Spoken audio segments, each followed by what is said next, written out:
নমস্কাৰ ND24 চাই থকাৰ বাবে আপোনাক ধন্যবাদ মই ৰাজদীপ বাইলুংগুৰুৱা আজিৰ পৰ্যবেক্ষণত আমি যেটো বিষয় বাছি লৈছো সেই বিষয়টো আপোনালোকে সকলোৱে গম পাইছে যে অসম মিজোৰাম সংঘাত কেৱল অসম মিজোৰাম সংঘাত বুলিয়ে নহয় শেহতীয়াকৈ আজিৰ দিনটোতো আনহে নালাগে লখিমপুৰ জিলাৰ সীমান্তৱৰ্তী কেতবোৰ এলেকাত আগ্ৰাসন দেখিবলৈ পোৱা গৈছে অৰুণাচলৰ ফালৰ পৰা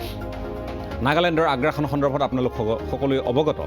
কিন্তু এই সময়খিনিত আমি আটাইতকৈ বেছি যেটো বিষয়ক লৈ উদ্বিগ্নতা প্ৰকাশ কৰি আহিছো বা যেটো বিষয়ে চৰ্চাৰ শিৰোনাম দখল কৰিছে সেই বিষয়টোৱে হৈছে অসম মিজোৰাম সীমা বিবাদ এই বিষয়টোক লৈ নতুন দিল্লীত কালি প্ৰধানমন্ত্ৰী নৰেন্দ্ৰ মোদীক সাক্ষাৎ কৰিছে উত্তৰ পূৰ্বাঞ্চলৰ বিজেপিৰ সাংসদসকলে তাত কেতবোৰ গুৰুতৰ অভিযোগ উত্থাপন কৰা হৈছে এই সমগ্ৰ বিষয়টোত হাত উজান দিছে একাংশ বিদেশী শক্তিয়ে এই কথাখিনি বিজেপিৰ সাংসদসকলে প্ৰধানমন্ত্ৰীৰ আগত উল্লেখ কৰিছে যিখন স্মাৰক পত্ৰ তেওঁলোকে প্ৰদান কৰিছে প্ৰধানমন্ত্ৰীক তাত এই বিষয়টো সন্নিবিষ্ট কৰি দিয়া হৈছে তাৰ পিছতেই উপগ্ৰহীয় চিত্ৰৰ দ্বাৰা এই সীমা নিৰ্ধাৰণ কৰাৰ প্ৰসংগই ঠাই পাইছে সৰ্বত্ৰ আলোচনা হৈছে কিন্তু কথা হৈছে আজি আমি দেখিছো যে লাইলাপুৰ কাণ্ডক লৈ বিভিন্ন ধৰণৰ বাতৰিৰ মাজতে আটাইতকৈ আমি চিন্তা কৰিবলগীয়া যেটো বিষয় সেয়া হৈছে অসমৰ বিৰুদ্ধে বিষ-বাষ্প বিয়পোৱা হৈছে অসমক উত্তৰ পূৰ্বাঞ্চলত একাখৰীয়া কৰাৰ চেষ্টা চলোৱা হৈছে তাৰ লগে লগে আমি মন কৰিছো যে এই সময়খিনিত যি টুইট যুদ্ধ চলিছিল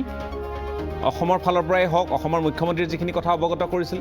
তাৰ বিপৰীতে জোৰামথাংগা মিজোৰামৰ মুখ্যমন্ত্ৰীৰ যিখিনি প্ৰসংগ উল্লেখ কৰিছিল বা তেওঁলোকৰ সাংসদ তেওঁলোকৰ বক্তব্য আৰক্ষীৰ কথা বতৰা সকলো আমি মন কৰিছো যে এই সমগ্ৰ সময়খিনিত এই বিষয়বোৰে আন এটা ৰূপ লৈছিল এতিয়া সেই টুইট যুদ্ধৰ অৱসান ঘটিছে তাৰ লগতে নৰম স্থিতি লোৱা দেখিবলৈ পোৱা গৈছে মিজোৰামৰ মুখ্যমন্ত্ৰীগৰাকীয়ে বা মিজোৰাম চৰকাৰে এয়া অসম প্ৰসংগত বিবাদ প্ৰসংগত অসম চৰকাৰেও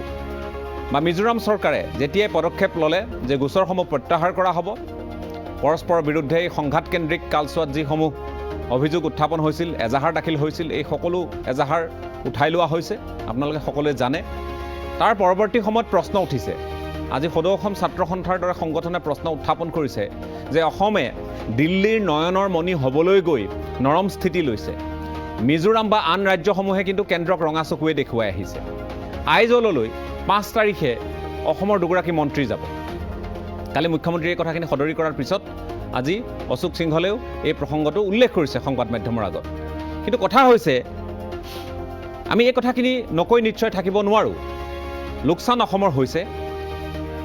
অসমৰ আৰক্ষী নিহত হৈছে মিজোৰাম আৰক্ষীৰ গুলিত বা দুৰ্বৃত্তৰ গুলিত এই কথাখিনিও সত্য তেওঁলোকে আগ্ৰাসন অব্যাহত ৰাখিছে এই কথাখিনিও সত্য তেওঁলোকে অসমৰ মুখ্যমন্ত্ৰীক এবাৰ সৰি বুলিও কৈছে এই কথাখিনিও সত্য কিন্তু আজি প্ৰশ্ন উঠিছে যে অসম কিয় যাবলগীয়া হৈছে কিয় মিজোৰাম অহা নাই কোনো সন্দেহ নাই যে উত্তৰ পূৰ্বাঞ্চলৰ শান্তি ঐক্য সংহতি এই বিষয়টোত সকলোৱে কামনা কৰে যাতে কাৰো মাজত বৈৰিতা নাথাকক এই কথাখিনি কামনা কৰে কিন্তু অসমে ভবাতকৈ বা লগাতকৈ বেছি নৰম হৈছে নেকি এই ধৰণৰ প্ৰশ্ন কেতবোৰ উত্থাপন হৈছে কাৰণ আপোচ আমি দেখিবলৈ পাইছো অসমে কৰিবলগীয়া হয় বহু সময়ত তাৰ লগে লগে এই কথাও ঠিক যে আজিৰ তাৰিখত আপোনালোকে সকলোৱে জানে 2 মাৰ্চ 2020 চন সেই সময়ত মন্ত্ৰী চন্দ্ৰমোহন পাটোৱাৰীয়ে বাজেট অধিৱেশনৰ কালছোৱাত সদনৰ মজিয়াত উল্লেখ কৰিছিল যে অসমৰ মাটি প্ৰায় 84,000 হেক্টৰ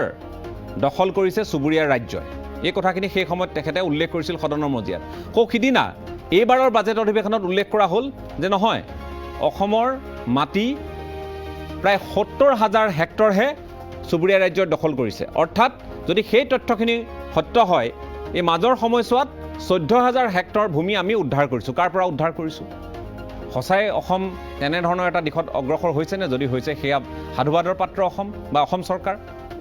ভাল কথা গতিকে এই গোটেই কথাখিনিত আমি মন কৰিছো যে সীমামূৰীয়া অঞ্চলসমূহত সামগ্ৰিকভাৱে যেটো অসমৰ আধিপত্য থাকিব লাগে সেইটো নাথাকে এই কথাখিনিও প্ৰতীয়মান হৈছে গতিকে লাভ কাৰ হৈছে লোকচান কাৰ হৈছে সেইখিনি অসমৰ ৰাইজে বিচাৰ কৰিব আৰু লাইলাপুৰ কাণ্ডক লৈ আমি কেতবোৰ বিষয় কিন্তু আজি পাতিব লাগিব এই কাৰণে পাতিব লাগিব কাৰণ প্ৰশ্ন কেতবোৰ উত্থাপন হৈছে তাৰ লগে লগে 5 তাৰিখে যিহেতু দুয়োগৰাকী মন্ত্ৰী তাত আলোচনাত মিলিত হ'ব অসমৰ ফালৰ পৰা তেওঁলোকে অসম চৰকাৰক প্ৰতিনিধিত্ব কৰিব তেওঁলোকে নিজৰ দৃঢ়তা অসম চৰকাৰৰ দৃঢ়তা যে 1 ইঞ্চিও মাটি এৰি দিয়া নহ'ব সেই কথাখিনি তাত সজোৰে উত্থাপন কৰিব পাৰিবনে এনেধৰণৰ বহু বিষয় আছে আপোচ মীমাংসা প্ৰয়োজনীয় কিন্তু প্ৰয়োজনতকৈ বেছি নৰম অসম চৰকাৰ হৈছে বুলি যিটো প্ৰশ্ন উত্থাপন হৈছে সেই বিষয়টো আচলতে কোনে কিদৰে ভাবে এই প্ৰসংগত আমি আলোচনা কৰিব খুজিছোঁ গতিকে আজিৰ পৰ্যবেক্ষণৰ বিষয়বস্তু সেয়া আপোনালোকে ইতিমধ্যে গম পাইছে আমাৰ মাজত ষ্টুডিঅ'ত উপস্থিত আছে পলাশবাৰীৰ বিধায়ক হেমাংগ ঠাকুৰীয়া মই আপোনাক স্বাগতম জনাইছোঁ আমাৰ মাজত সোণাই সমষ্টিৰ বিধায়ক কৰিমুদ্দিন বৰভূঞা ডাঙৰীয়া উপস্থিত আছে মই আপোনাক স্বাগতম জনাইছোঁ আমাৰ মাজত অসম জাতীয়তাবাদী যুৱ ছাত্ৰ পৰিষদৰ সাধাৰণ সম্পাদক পলাশ চাংমাই উপস্থিত আছে মই আপোনাক স্বাগতম জনাইছোঁ আৰু আমাৰ মাজত কিছু সময়ৰ পিছতেই উত্তৰ কৰিমগঞ্জৰ বিধায়ক কমলাক্ষ দেৱ পুৰকাষ্ঠ আহি উপস্থিত হ'ব ইয়াৰ লগে লগে নগাঁৱৰ পৰা এগৰাকী জ্যেষ্ঠ অধিবক্তা আলোক গোস্বামী ডাঙৰীয়া আমাৰ সৈতে সংযুক্ত হৈছে মই আপোনাক স্বাগতম জনাইছোঁ এতিয়া এই বিষয়টোত যি কূটনৈতিক যিখন যুঁজ বুলি কোৱা হৈছে এই কূটনৈতিক যুঁজত কোন আগবাঢ়িছে অসম নে মিজোৰাম এই সীমা সমস্যাক লৈ দীৰ্ঘদিন ধৰি আন্দোলন অব্যাহত ৰখা আন্তঃৰাজ্যিক যি পাৰপত্ৰ ব্যৱস্থা প্ৰৱৰ্তন কৰাকে আদি কৰি বহু বিষয়ত মাত মাতি অহা অসম জাতীয়তাবাদী যুৱ ছাত্ৰ পৰিষদৰ প্ৰতিনিধি আমাৰ মাজত আছে সাধাৰণ সম্পাদকগৰাকী আছে মই আপোনাৰ পৰা জানিব খুজিছোঁ এই বিষয়টোত ঠিক আছে শান্তি সম্প্ৰীতি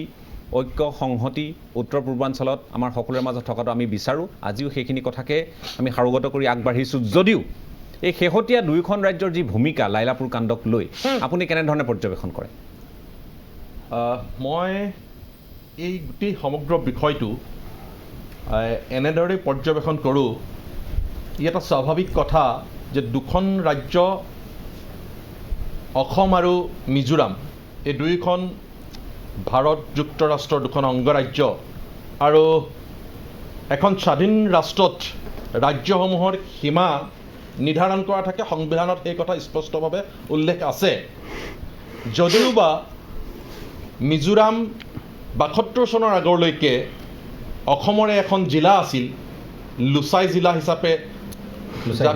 লুচাই হিলছ হিচাপে নামাকৰণ কৰা হৈছিল আৰু ৭২ চনত সেই স্বায়ত্তশাসিত জিলালৈ ৰূপান্তৰিত হৈছিল আৰু ৮৭ চনত তাক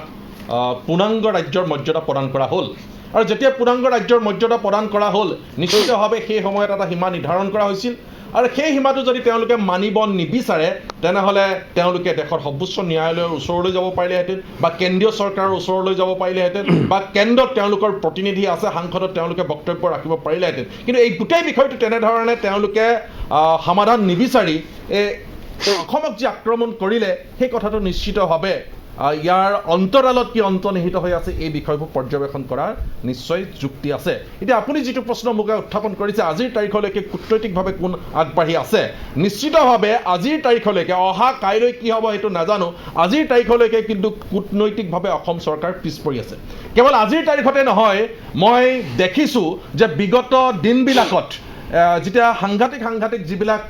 ভয়াৱহ পৰিস্থিতিৰ সৃষ্টি হৈছিল মেয়াপানী উৰিয়াম ঘাটত যেতিয়া ৭৯ চনত ১০০ নিৰীহ মানুহক হত্যা কৰা হৈছিল ৮৫ চনত আমাৰ আৰক্ষীক আক্ৰমণ কৰা হৈছিল সেই সময়ৰ চৰকাৰসমূহ কিন্তু কূটনৈতিকভাৱে যথেষ্ট বিফল হৈছিল ৭৯ চনত বৰ্বৰ চৰকাৰৰ দিনত বিফল হৈছিল ৮৫ চনত বিফল হৈছিল এই বিফল হোৱাৰ পৰৱৰ্তী পৰ্যায়ত কিন্তু আমি যিবিলাক বুজাবুজিৰ চুক্তি কৰিছোঁ সেই বুজাবুজিৰ চুক্তিত আমি কেতিয়াবা মাটি এৰি দিবলগীয়া হৈছে বা অন্যান্যভাৱে আমি আপোচ কৰিবলগীয়া হৈছে আনহে নালাগে ৭৯ চনৰ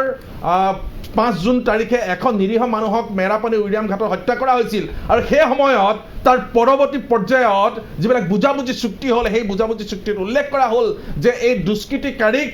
গ্ৰেপ্তাৰ কৰিবলৈ হ'লে জইণ্টকে তালাচী চলাব লাগিব আৰু দুয়োখন ৰাজ্যৰ প্ৰশাসন তাত উপস্থিত থাকিব লাগিব এনেধৰণৰ যিবিলাক বিষয় সেই সময়ত বুজাবুজি চুক্তিৰ দ্বাৰা বুজাবুজি কৰা হৈছিল এই বিষয়সমূহে কিন্তু আমাৰ মাটি ৰক্ষা কৰাত যথেষ্ট কষ্ট হৈছিল বা আমাৰ সীমা সংকুচিত হৈছিল আৰু আজিও তাৰ ব্যক্তিক্ৰম হোৱা নাই মই ভাবোঁ যে এইখন চৰকাৰে নিশ্চিতভাৱে ক্ষিপ্ৰতাৰে এই গোটেই বিষয়টো আৰু সবলভাৱে আগবঢ়াই নিব পাৰিলেহেঁতেন আজি এই চৰকাৰ কেৱল মাত্ৰ ৩ মাহ হৈছে তেনে নহয় ইয়াৰ পূৰ্বেও ৫ বছৰ এইখন চৰকাৰে কাৰ্যনিৰ্বাহ কৰিছিল সেই চৰকাৰৰ সময়তো আমি দেখিছোঁ যে অসম মিজোৰামৰ সীমাই হওক অসম অৰুণাচলৰ সীমাই হওক অসম নাগালেণ্ডৰ সীমাই হওক এই সীমা বিবাদ নিষ্পত্তি কৰিবৰ কাৰণে কেন্দ্ৰীয় চৰকাৰৰ ওচৰত সবলভাৱে কিন্তু কোনো যুক্তি দাঙি নধৰিলে অসমৰ মুখ্যমন্ত্ৰীগৰাকী আছে বা প্ৰাক্তন মুখ্যমন্ত্ৰীগৰাকী গৰাকী 2014 চনৰ পূৰ্বেও তেওঁ সাংসদত আছিল, তেওঁ কেন্দ্ৰীয় মন্ত্ৰী হিচাপে আছিল। আৰু এটা কথা ৰাজদীপ দা, এই কথা ক'ব লাগিব, কি চৰকাৰ আহিছে কি চৰকাৰ গৈছে এইটো ডাঙৰ কথা নহয়। সৰ্বানন্দ সোণোৱাল ডাঙৰীয়া আজি 2টা দশকে ৰাজনৈতিক নেতৃত্ব বহন কৰি আছে। হিমন্ত বিশ্ব শৰ্মা ডাঙৰীয়াও আজি প্ৰায় 2টা দশকে ৰাজনৈতিক নেতৃত্ব বহন কৰি আছে। গতিকে আজি এই 2টা দশকে যিসকল ব্যক্তিয়ে ৰাজনৈতিক নেতৃত্ব গ্ৰহণ কৰি আছিল, সেই ব্যক্তিসকলে আজিও প্ৰশাসনত আছে, আজিও চৰকাৰত আছে। কিন্তু মই ভাবোঁ এই 2টা দশকে কিন্তু এই যিবিলাক ৰাজনৈতিক নেতা আজি নেতৃত্ব দি আছে, যেনেধৰণে বিগত 40 বছৰে বিফল হ'ল বিমলা চলিহা চৰকাৰ, যেনেকৈ বিফল হ'ল হিতেশ্বৰ শইকীয়া চৰকাৰ, যেনেকৈ বিফল মুখ্যমন্ত্ৰী প্ৰফুল্ল মহন্তৰ চৰকাৰ কেনেকৈ বিফল, বা এইকাৰণে বিফল যে হিতেশ্বৰ শইকীয়া চৰকাৰৰ দিনত 7টাকৈ নিৰ্বাচনী কেন্দ্ৰ পাতিবৰ কাৰণে অনুমতি প্ৰদান কৰা হৈছিল। বিমলা শইকীয়া 64 চনত যেতিয়া অসম নাগালেণ্ডৰ সীমা সমস্যা সৃষ্টি হৈছিল, সেই সময়ত তেওঁ প্ৰেছ মিটৰ তেওঁ সদস্য আছিল। বিদ্ৰোহী সমস্যা সমাধান কৰিব লাগে বুলিয়ে তেওঁ সেই সময়ত যিবিলাক আমাৰ সীমামূৰীয়া অঞ্চলত বেদখল কৰা হৈছিল, সেই বেদখল মুক্ত কৰিবৰ কাৰণে যিবিলাক কাৰ্য ব্যৱস্থা কৰিছিল, তাক বেদখল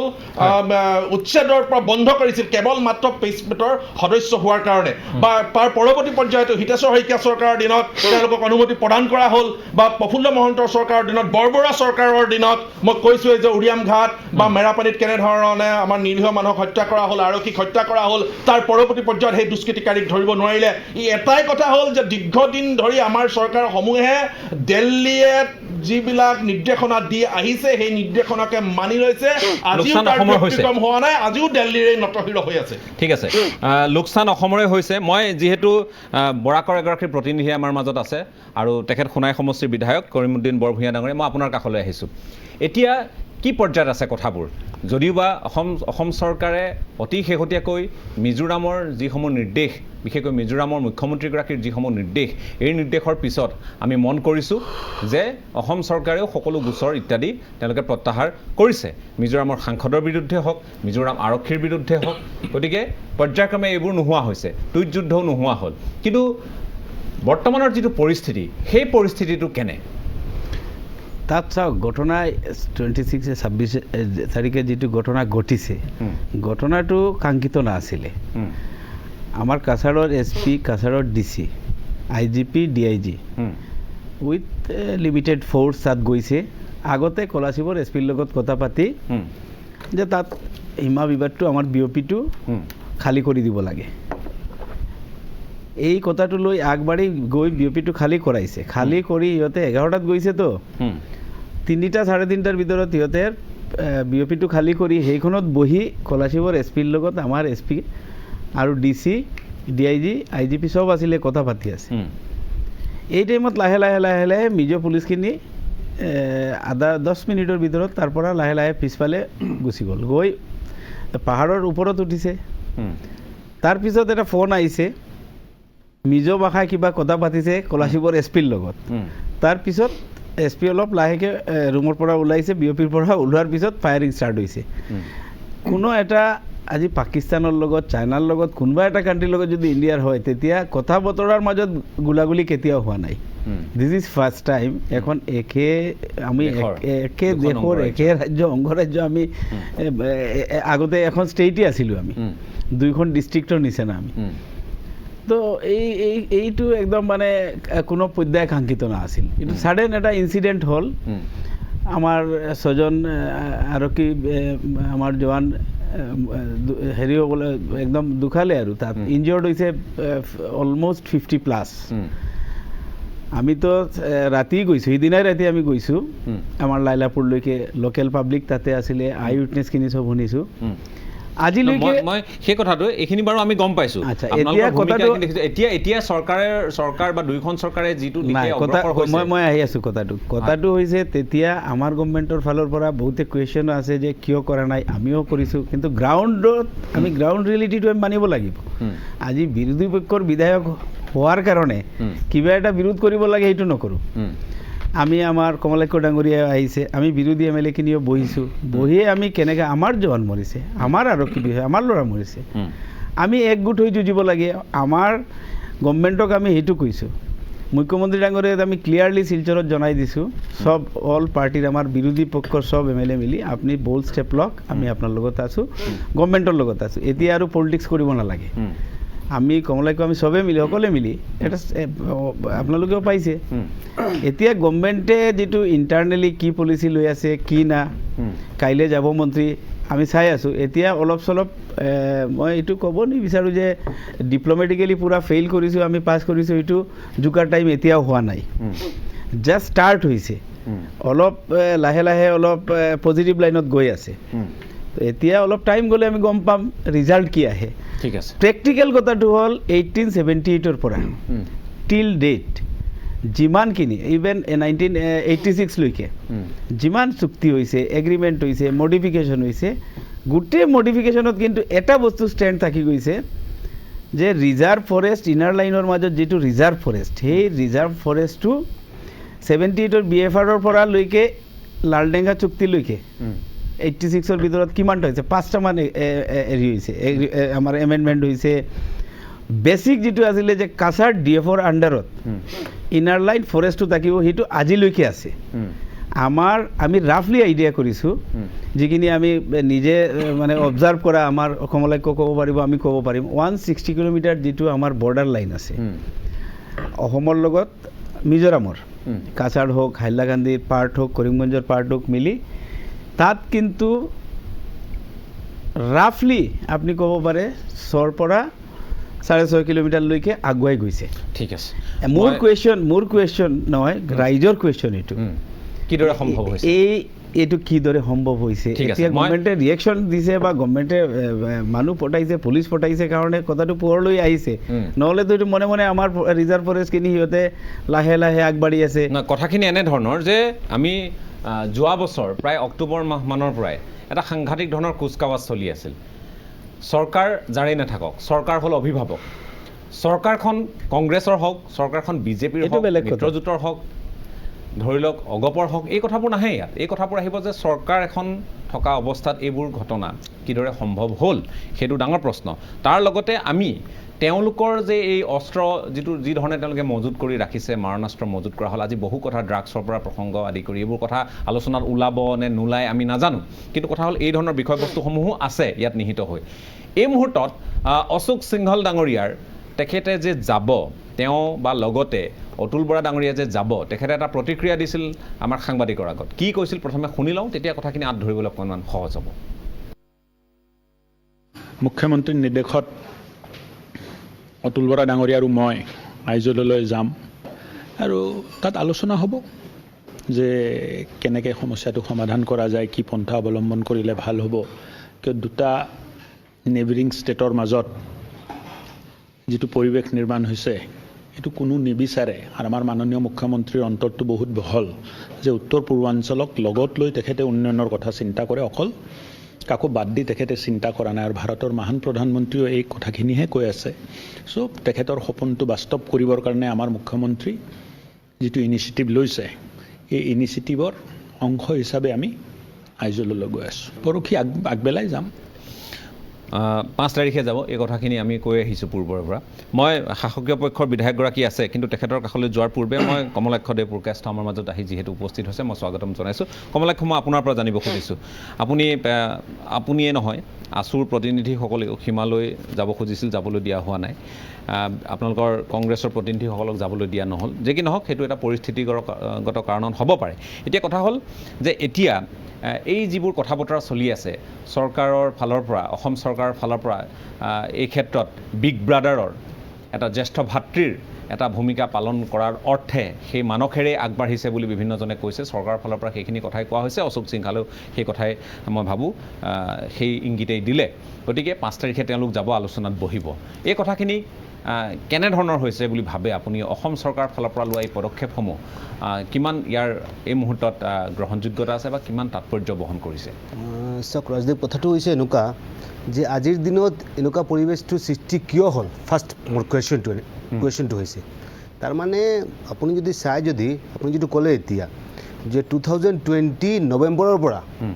এই আগ্ৰাসনটো চলিছে যদিও আমাৰ কৰিমুদ্দিন বৰবুয়া কৈ আছে তেওঁ যদিও বিজেপিৰ মুখপাত্ৰ হয় তেওঁ কৈ থাকিব আৰু কথাটো এনেকুৱা নহয় মেইন কথাটো হৈছে কি যে 20 নৱেম্বৰৰ পৰা এনেকুৱা চলি আছে ফাৰ্ষ্ট নৱেম্বৰত যেতিয়া হৈছে অক্টোবৰৰ হৈছে নৱেম্বৰে যেতিয়া আমি অক্টোবৰ আৰম্ভ হৈছে নৱেম্বৰে যেতিয়া আমি গৈছোঁ আৰু আমি স্পটলৈ গ'লোঁ আমাৰ CLPৰ লিডাৰ হয় CLPৰ লিডাৰ আমি গোটেইকেইটা গৈছোঁ আৰু তেতিয়া যাবলৈ কোনো প্ৰব্লেম নাই আমি একদম বাৰেণ্টিলৈ একদম ভিতৰলৈ একদম সোমাইছোঁ তেতিয়া আমি দেখা পাইছোঁ যে দুইটা হেৰিয়ে বনাইছে সিহঁতে BOP দুটা বনাই আছে আমি যেতিয়া সুধিলোঁ BOPটো কাৰ সিহঁতে ক'লে যে নাই BOPটো মিজোৰামে বনাই আছে আমি সিহঁতক মানা কৰিলে সিহঁতে বন্ধ নকৰে ছেকেণ্ডলি যাই কিনে চালোঁ যে ধলাকাল LP স্কুল বুলি এটা স্কুল আছে আমাৰ অসমৰ স্কুল অসমৰ মুখ্যমন্ত্ৰীৰ ছবি লগোৱা আছে তাতে আমাৰ শিক্ষামন্ত্ৰীৰ ছবি লগোৱা আছে তাতে আমি দেখিলোঁ কি ঘটনাটো কি সিহঁতে বম মাৰি কিনে বম্বিং কৰি কিনে গোটেই স্কুলটো উৰাই দিছে তাৰপিছতে আমি মুখ্যমন্ত্ৰী ডাঙৰীয়াক আমি গভৰ্ণমেণ্টক বস্তুটো এপ্ৰাইজ কৰিলোঁ যে এনেকুৱা চলি আছে আপোনালোকে এইটোৰ ওপৰত ব্যৱস্থা লওক তেতিয়া কিন্তু ব্যৱস্থা লোৱা নাই আসলে ঘটনাটো কেতিয়া হৈছে এই যে কোভিডৰ সময়ত বহুতখিনি সিহঁতে আগবাঢ়ি গৈছে এই BOP দুইটা যেতিয়া খেদিবলৈ গ'লে আৰু যে মিজোৰামৰ আৰ্ম ফ'ৰ্চ যেতিয়া খেদিবলৈ গ'লে সিহঁতে আমাক ফায়াৰ কৰি দিলে আৰু কথাটো হৈছে কি আজিৰ দিনত তেওঁলোকে কিবা পিচ ষ্টক কৰিব এইটো ক্ষেত্ৰত আমাৰ কোনো ক'ব লগা নাই ঠিক আছে পিচ ষ্টক কৰক আমি মাদাৰ ষ্টেট হয় আমি মাদাৰ ষ্টেট হয় সিহঁতে ছিষ্টাৰ ষ্টেট আৰু 20 লাখ 30 লাখ পপুলেশ্যনৰ সিহঁতে ষ্টেট হয় সেইটো কাৰণে মই ভাবোঁ যে আমাৰ যেনেকুৱা কূটনৈতিকভাৱে যেনেকৈ আমি আগবাঢ়িব লাগিছিল এনেকৈ আমি আগবাঢ়িব পৰা নাই বিকজ অফ দেট আমি দেখা পালোঁ যে এতিয়া মিজোৰামে আমাক মাতিছে মিজোৰামে কিবা এখন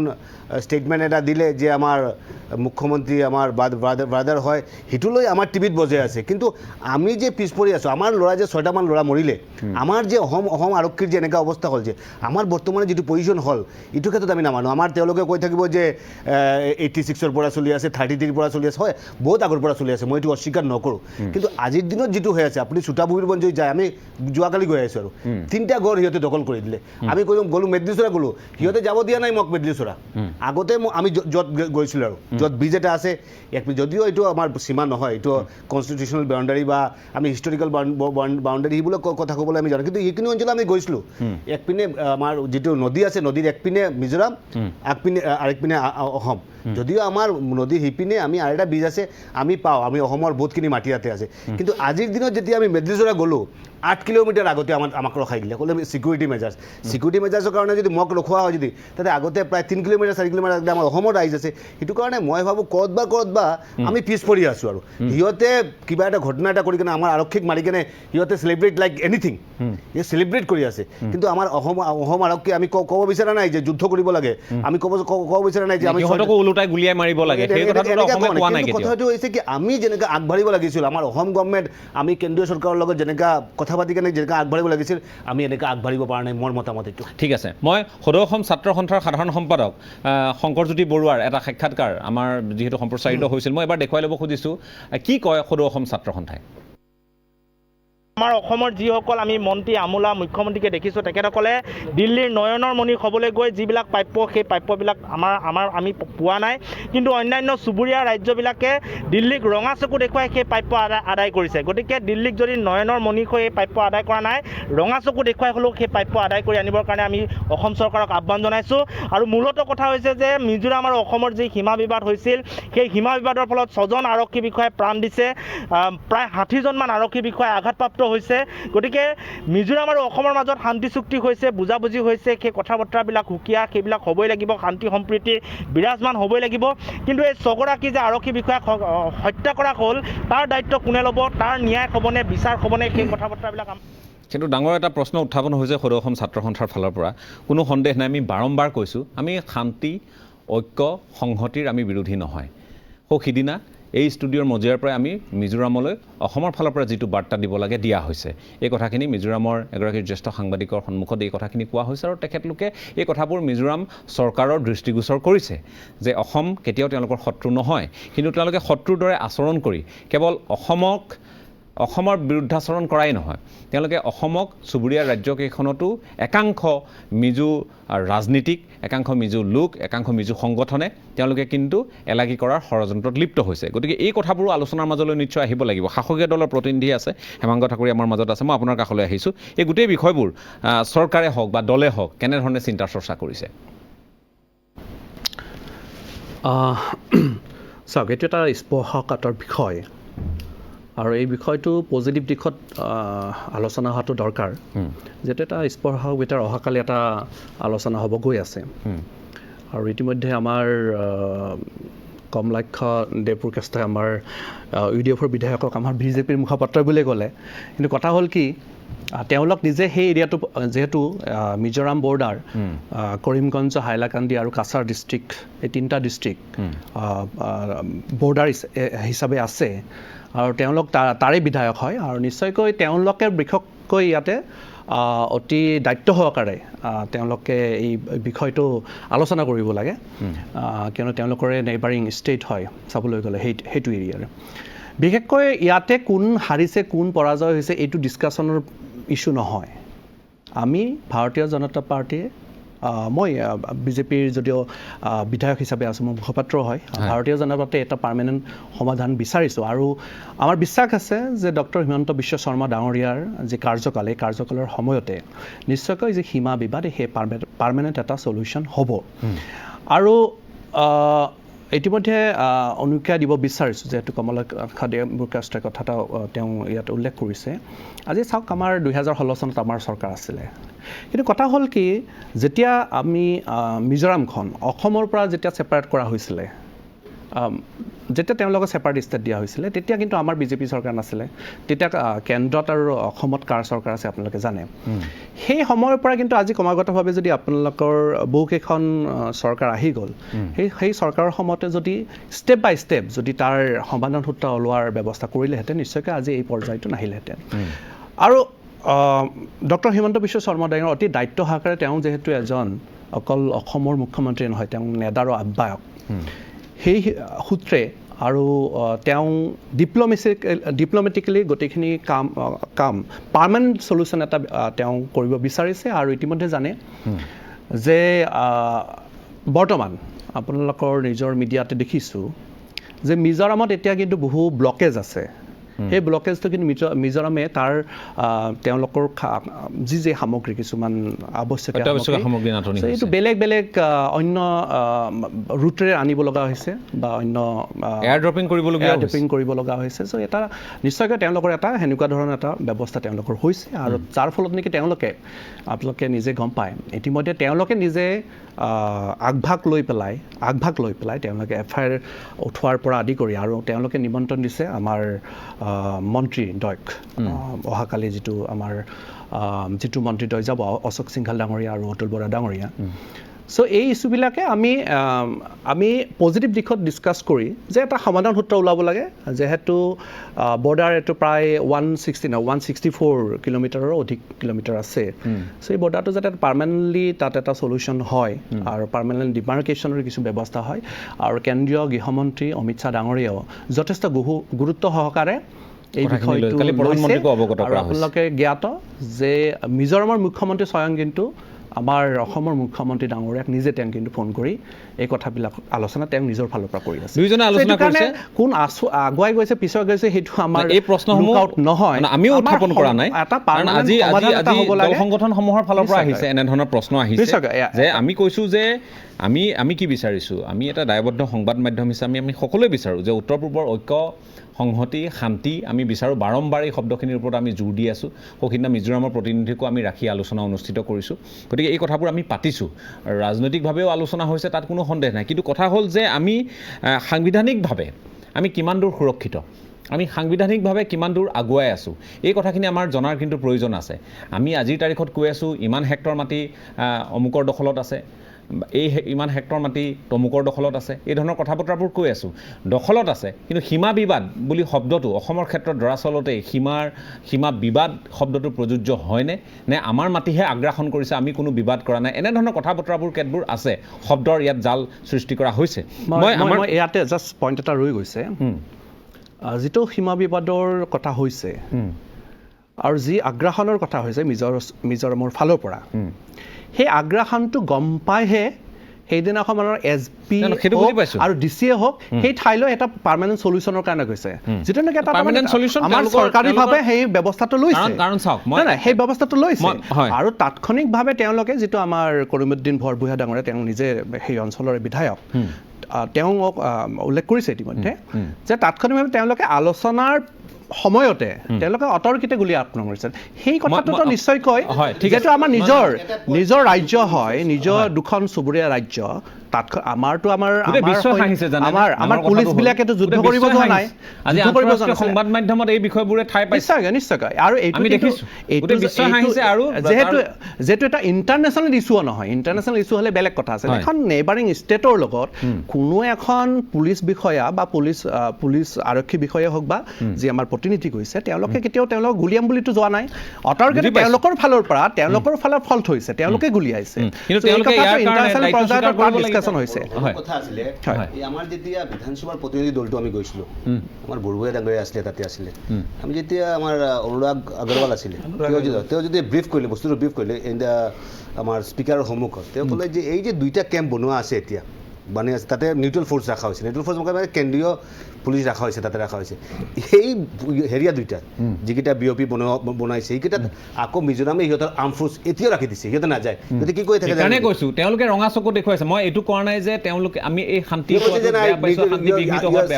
তেওঁলোকৰ ভূমিকাবোৰ বেয়া হৈছে নিউট্ৰেল ফ'ৰ্চে তেওঁলোকৰ বিৰুদ্ধে তেওঁলোকৰ কাণ্ডত হতচকিত হৈছে এই কথাখিনি সংবাদ মাধ্যমত প্ৰকাশ পাইছে মই এগৰাকী জ্যেষ্ঠ অধিবক্তা আমাৰ মাজত আছে যি সাংবিধানিকভাৱে এই বিষয়বোৰ আচলতে কি পৰ্যায়ত আছে কথাখিনি আমাক জনাব পাৰিব মই আলোক গোস্বামী ডাঙৰীয়া আপোনাৰ কাষলৈ আহিছোঁ বিষয়টো কেনেধৰণে এক মিনিট মই তেখেতৰ কাষলৈ আহিলোঁ ষ্টেটাছ কো মেইনটেইন হৈ আছে নাই হোৱা ষ্টেটাছ কো মেইনটেইন নাই হোৱা ষ্টেটাছ কো মেইনটেইন নাই হোৱা ষ্টেটাছ কো মেইনটেইন নাই হোৱা কাৰণে পঠাব লাগে ষ্টেটাছ কো মেইনটেইন নাই হোৱা মই গোস্বামী ডাঙৰীয়া আপোনাৰ কাষলৈ আহিছোঁ প্ৰেক্টিকেলি মেইনটেইন মেইনটেইন হোৱা নাই মই পলাশ চৰকাৰে এনেকুৱা কথা শুনিলোঁ মই হেমন্ত ঠাকুৰে এনেকুৱা কথা শুনিলোঁ কমলাক্ষ দেৱ পুৰকাষ্ট ডাঙৰৰ শুনিলোঁ আৰু বৰভূঞা ডাঙৰৰ কথাও শুনিলোঁ এতিয়া মোৰ এনেকুৱা এটা ভাৱ হৈছে যে পলাশ চংগামাই ডাঙৰীয়ে যিটো কথা কৈছে যে অসম চৰকাৰে বলিষ্ঠ পদক্ষেপ এই ক্ষেত্ৰত লোৱা নাই হয় বলিষ্ঠ পদক্ষেপ লোৱা নাই যিহেতু বিষয়টো অতি স্পৰ্শকাতৰ কিন্তু সেই বুলি অসম চৰকাৰৰ ভূমিকাটো এনেকুৱা হ'ব নোৱাৰিব যে আমাৰ এখন ৰাজ্যই আমাৰ পুলিচ স্বজনক 26 তাৰিখৰ ঘটনাটো কিন্তু একেদিনাই হোৱা ঘটনা নহয় তাৰ কেইদিনমান আগৰ পৰাই এইটো হৈ আছে আৰু আমাৰ চোৰাংচোৱা বিভাগে এই খবৰ অসম চৰকাৰক নিশ্চয় জনাইছে আৰু মিজোৰামৰ লগত আমাৰ সীমা বিবাদ আজি নহয় পুৰণা এনেকুৱা এটা ঘটনা হ'ব পাৰে বুলি অসম চৰকাৰ সতৰ্ক হৈ থাকিব লাগিছিলে কিন্তু এই ক্ষেত্ৰত আমাৰ বিধায়ক কেইগৰাকী যিকেইগৰাকী উপস্থিত আছে আৰু যিসকল ইয়াত মানে নেতা মই দেখিছোঁ বিভিন্ন দলৰ পৰা কিন্তু আচল কথাটো হ'ল এইটোৱেই যে ইয়াৰ সমাধান সূত্ৰ এটা লাগে কিন্তু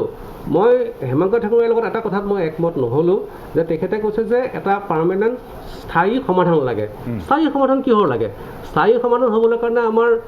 মিজোৰামৰ লগত কোনো সীমা বিবাদ নাই আমাৰ মিজোৰামৰ লগত সীমা বিবাদ সংবিধানিকভাৱে নিশ্চিত কৰা হৈ আছে মই এইখিনিতে অকণমান এটা আগলৈ যাব খুজিছোঁ যে অসমৰ পৰা মিজোৰাম কেতিয়া ছেপাৰেট হ'ল এখন আইন হৈছিলে 1971 চনত reorganisation of Assam north eastern state amendment act আৰু সেইখন হৈছিলে 71 চনত আৰু তেতিয়া তাত মিজোৰামৰ এখন সুকীয়া ইউনিয়ন টেৰিটৰী হিচাপে মৰ্যাদা দিয়া হৈছিল আৰু অৰুণাচলৰ লগতে তাৰপিছত মিজো শান্তি চুক্তি হ'ল লাল ডেঙাৰ লগত আৰু তাত ভাৰত চৰকাৰৰ RK প্ৰধানে চহী কৰিছিলে আৰু লগতে আমাৰ মিজোৰামৰ লেফটেনেণ্ট গভৰ্ণৰ তেওঁ তাত এজন সাক্ষী হিচাপে চহী কৰিছিলে মিজো শান্তি চুক্তিত এটা কথা স্পষ্ট উল্লেখ আছে যে আমাৰ যিটো ভৌগোলিক সীমা আমাৰ যিটো ৰেভিনিউৰ যিটো সীমা আমাৰ যিবিলাক মৌজা আছে সেইটোহে আমাৰ আচলতে সীমা হ'ব আৰু তাত কোনো বেলেগ সীমা থাকিব নোৱাৰিব এটা কথা স্পষ্ট যে ফৰেষ্টৰ এখন মেপ আছে ৰেভিনিউৰ এখন মেপ আছে নদী বিভাগৰো এখন মেপ আছে কিন্তু এই সকলোবোৰৰ ভিতৰত মেহতা আয়োগ এটা হৈছিলে এই মেহতা আয়োগৰ ৰিপৰ্ট মতে এটা কথা ক'লে যে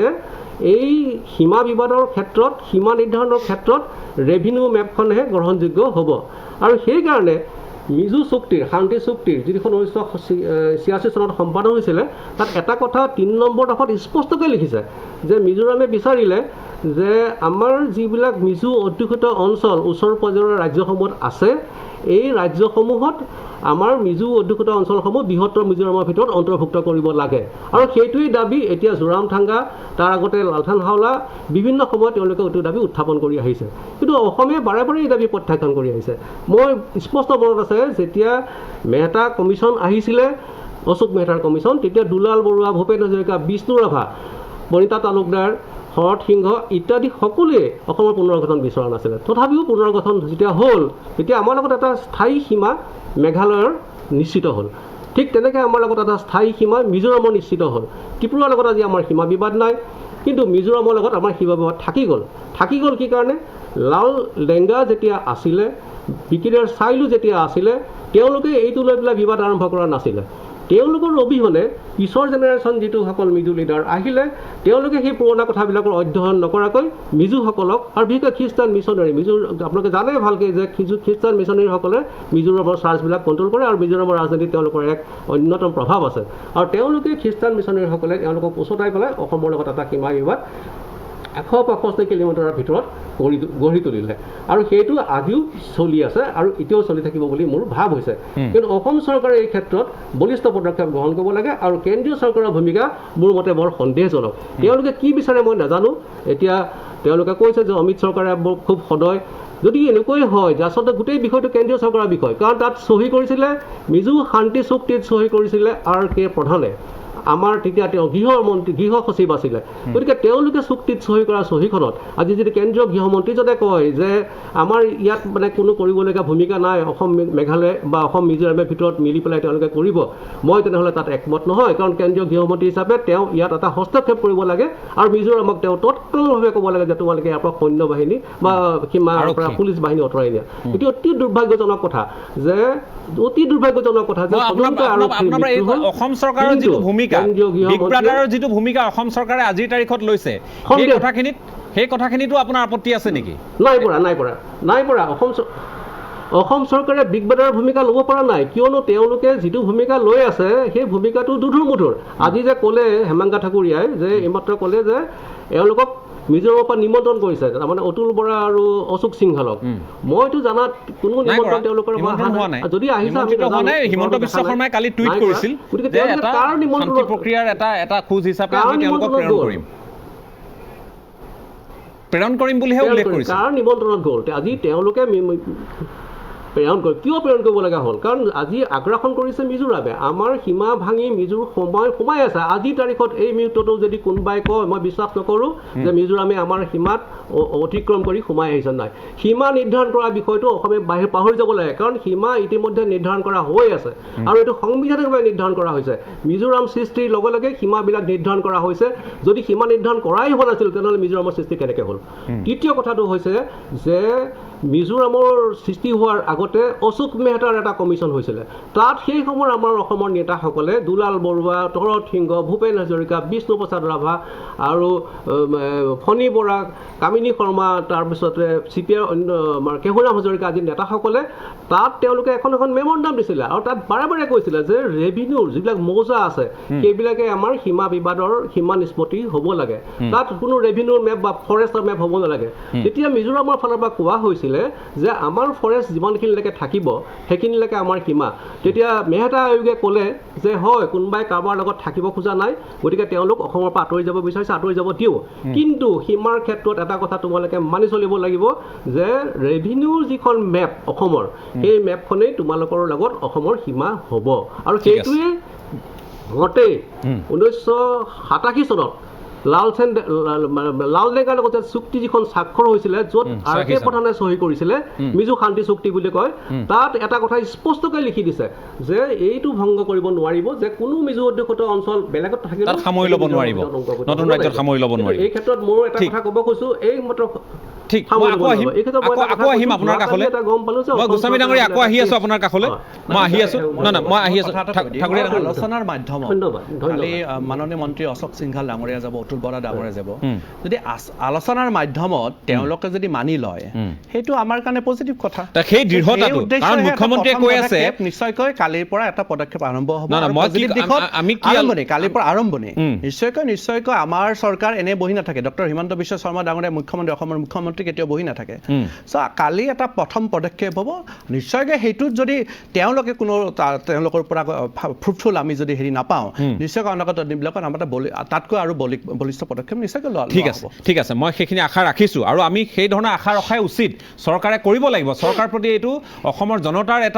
এটা দাবী থাকিব ইয়াত কোনো সন্দেহ নাই তাত দল মত নিৰ্বিশেষে এই ধৰণৰ দাবীয়ে থাকিব যে দৃঢ়তাৰ পৰা যিটো স্থিতি 1 ইঞ্চিও মাটি এৰি দিয়া নহ'ব মিজোৰামক এই কথাবোৰ যে কৈ আহিছে মুখ্যমন্ত্ৰীয়ে সেই দৃঢ় স্থিতিত যাতে অসম চৰকাৰ এই ক্ষেত্ৰত তেওঁলোক যাতে অটল থাকে সেই কথাখিনি অসমৰ ৰাইজে বিচাৰিব ইয়াৰ মাজতে আমি আপোনালোকক জনাব খুজিছোঁ যে আজি এই আলোচনাৰ মাজতে আমি আপোনালোকক আন এটা বিষয়ো আপোনালোকৰ দৃষ্টিগোচৰ কৰিব খুজিম সেই বিষয়টোৰ লগত কিমান দূৰ আপোনালোক একমত হ'ব বা আপোনালোকৰ তাত মত পাৰ্থক্য থাকিব সেই আমি নাজানো কিন্তু সেই বিষয়টো আমি আপোনালোকৰ সন্মুখলৈ লৈ আহিবলৈ যত্ন কৰিম নাগালেণ্ডৰ বিৰুদ্ধেও যিহেতু কেতবোৰ ব্যৱস্থা লোৱা হৈছে নাগালেণ্ডৰ সৈতে আলোচনা কৰি কেতবোৰ ব্যৱস্থা লোৱা হৈছে মুখ্য সচিব পৰ্যায়ত আলোচনা হোৱাৰ পিছত এতিয়া আপোনালোকে জানে যে আৰক্ষী আঁতৰাই অনা হৈছে দুয়োখন ৰাজ্যৰ আঁতৰাই নিয়া হৈছে তাৰ পিছৰ পৰিৱেশ পৰিস্থিতি কি হৈ আছে বা কি হ'বলৈ গৈ আছে এই গোটেই কথাবোৰ সামৰি ল'বৰ যত্ন কৰিম এই কম সময়ৰ মাজতে যিহেতু এক সম্ভাৱ্য আলোচনাৰ দিন নিৰ্ধাৰণ কৰা হৈছে তাৰিখটো হৈছে 5 তাৰিখ আৰু 5 আগষ্টত অশোক সিংহল অসম চৰকাৰৰ মন্ত্ৰী অতুল বৰা তেওঁলোক আইজলত গৈ উপস্থিত হ'ব আলোচনাত অংশ ল'ব গতিকে মুখ্যমন্ত্ৰী ডক্টৰ হিমন্ত বিশ্ব শৰ্মাই কালি টুইট যোগে এই কথাখিনি সদৰি কৰাৰ পিছত আজি অশোক সিংহলেও প্ৰতিক্ৰিয়া ব্যক্ত কৰিছে সেই কথাখিনি আমি আপোনালোকক দেখুৱাইছোঁ আকৌ কৈছোঁ যে এই মুহূৰ্তত সকলোৰে চিন্তা হৈছে যে 26 তাৰিখে যি হ'ল কিন্তু তাৰ কাৰণে মিজোৰাম জগৰীয়া এই কথাখিনি স্পষ্ট তাত কোনো দ্বিমত নাই কিন্তু সেই বুলি আমি তেওঁলোকৰ বিৰুদ্ধেও এই সংঘাত আমি চলাই থাকিম নেকি এই সংঘৰ্ষ আমাৰ ফালৰ পৰা চলিব নেকি এনেধৰণৰ কথা বতৰা নিশ্চয় হ'ব নোৱাৰিব গতিকে এটা সমাধান সূত্ৰ বাহিৰ কৰিবই লাগিব তাৰ লগে লগে তেওঁলোকে এই 6গৰাকী অসম আৰক্ষীৰ লোকক তেওঁলোকে যে গুলিয়াই তেওঁলোকে নিহত কৰিছে তাৰ কাৰণে তেওঁলোকক কেনেধৰণে দায়বদ্ধ কৰা হ'ব কেনেধৰণে জগৰীয়া কৰা হ'ব এই কথাখিনি সেই আলোচনাত ঠাই পাবনে নাপায় এনেধৰণৰ কথা বতৰাবোৰ তাৰ মাজতে আছে এই মুহূৰ্তত আমাৰ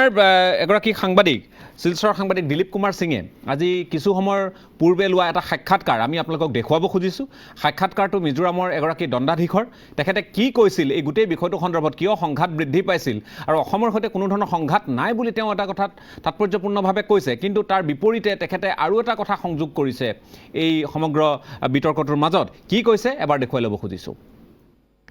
अभी ये देखो सिचुएशन तो आप देखा काम है लेकिन प्रॉब्लम है इकोनॉमिक ब्लॉकेज की वजह से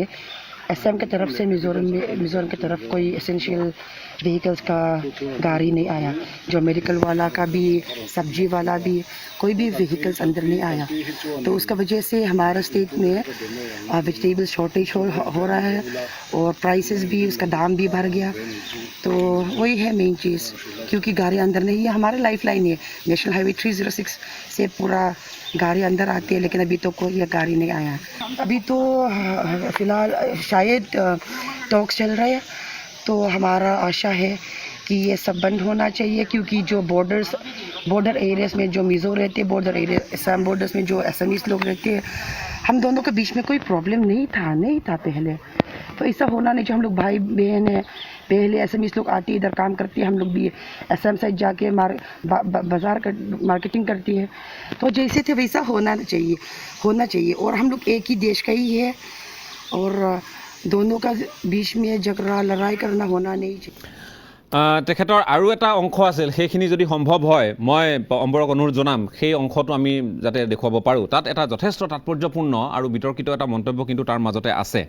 যি কি নহওক এই বিষয়টো আমি যিহেতু কথা পাতি আছোঁ এই বিষয়টোৰ সন্দৰ্ভত যিহেতু আমি কথা পাতি আছোঁ তাৰ লগে লগে পলাশ চাংমাই এটা কথা আপুনিও জানে আমিও জানো যে এই সীমামূৰীয়া অঞ্চলসমূহত আমি বাৰম্বাৰ উল্লেখ কৰি আহিছোঁ যে অসমৰ কেতবোৰ সংৰক্ষিত বনাঞ্চল আছে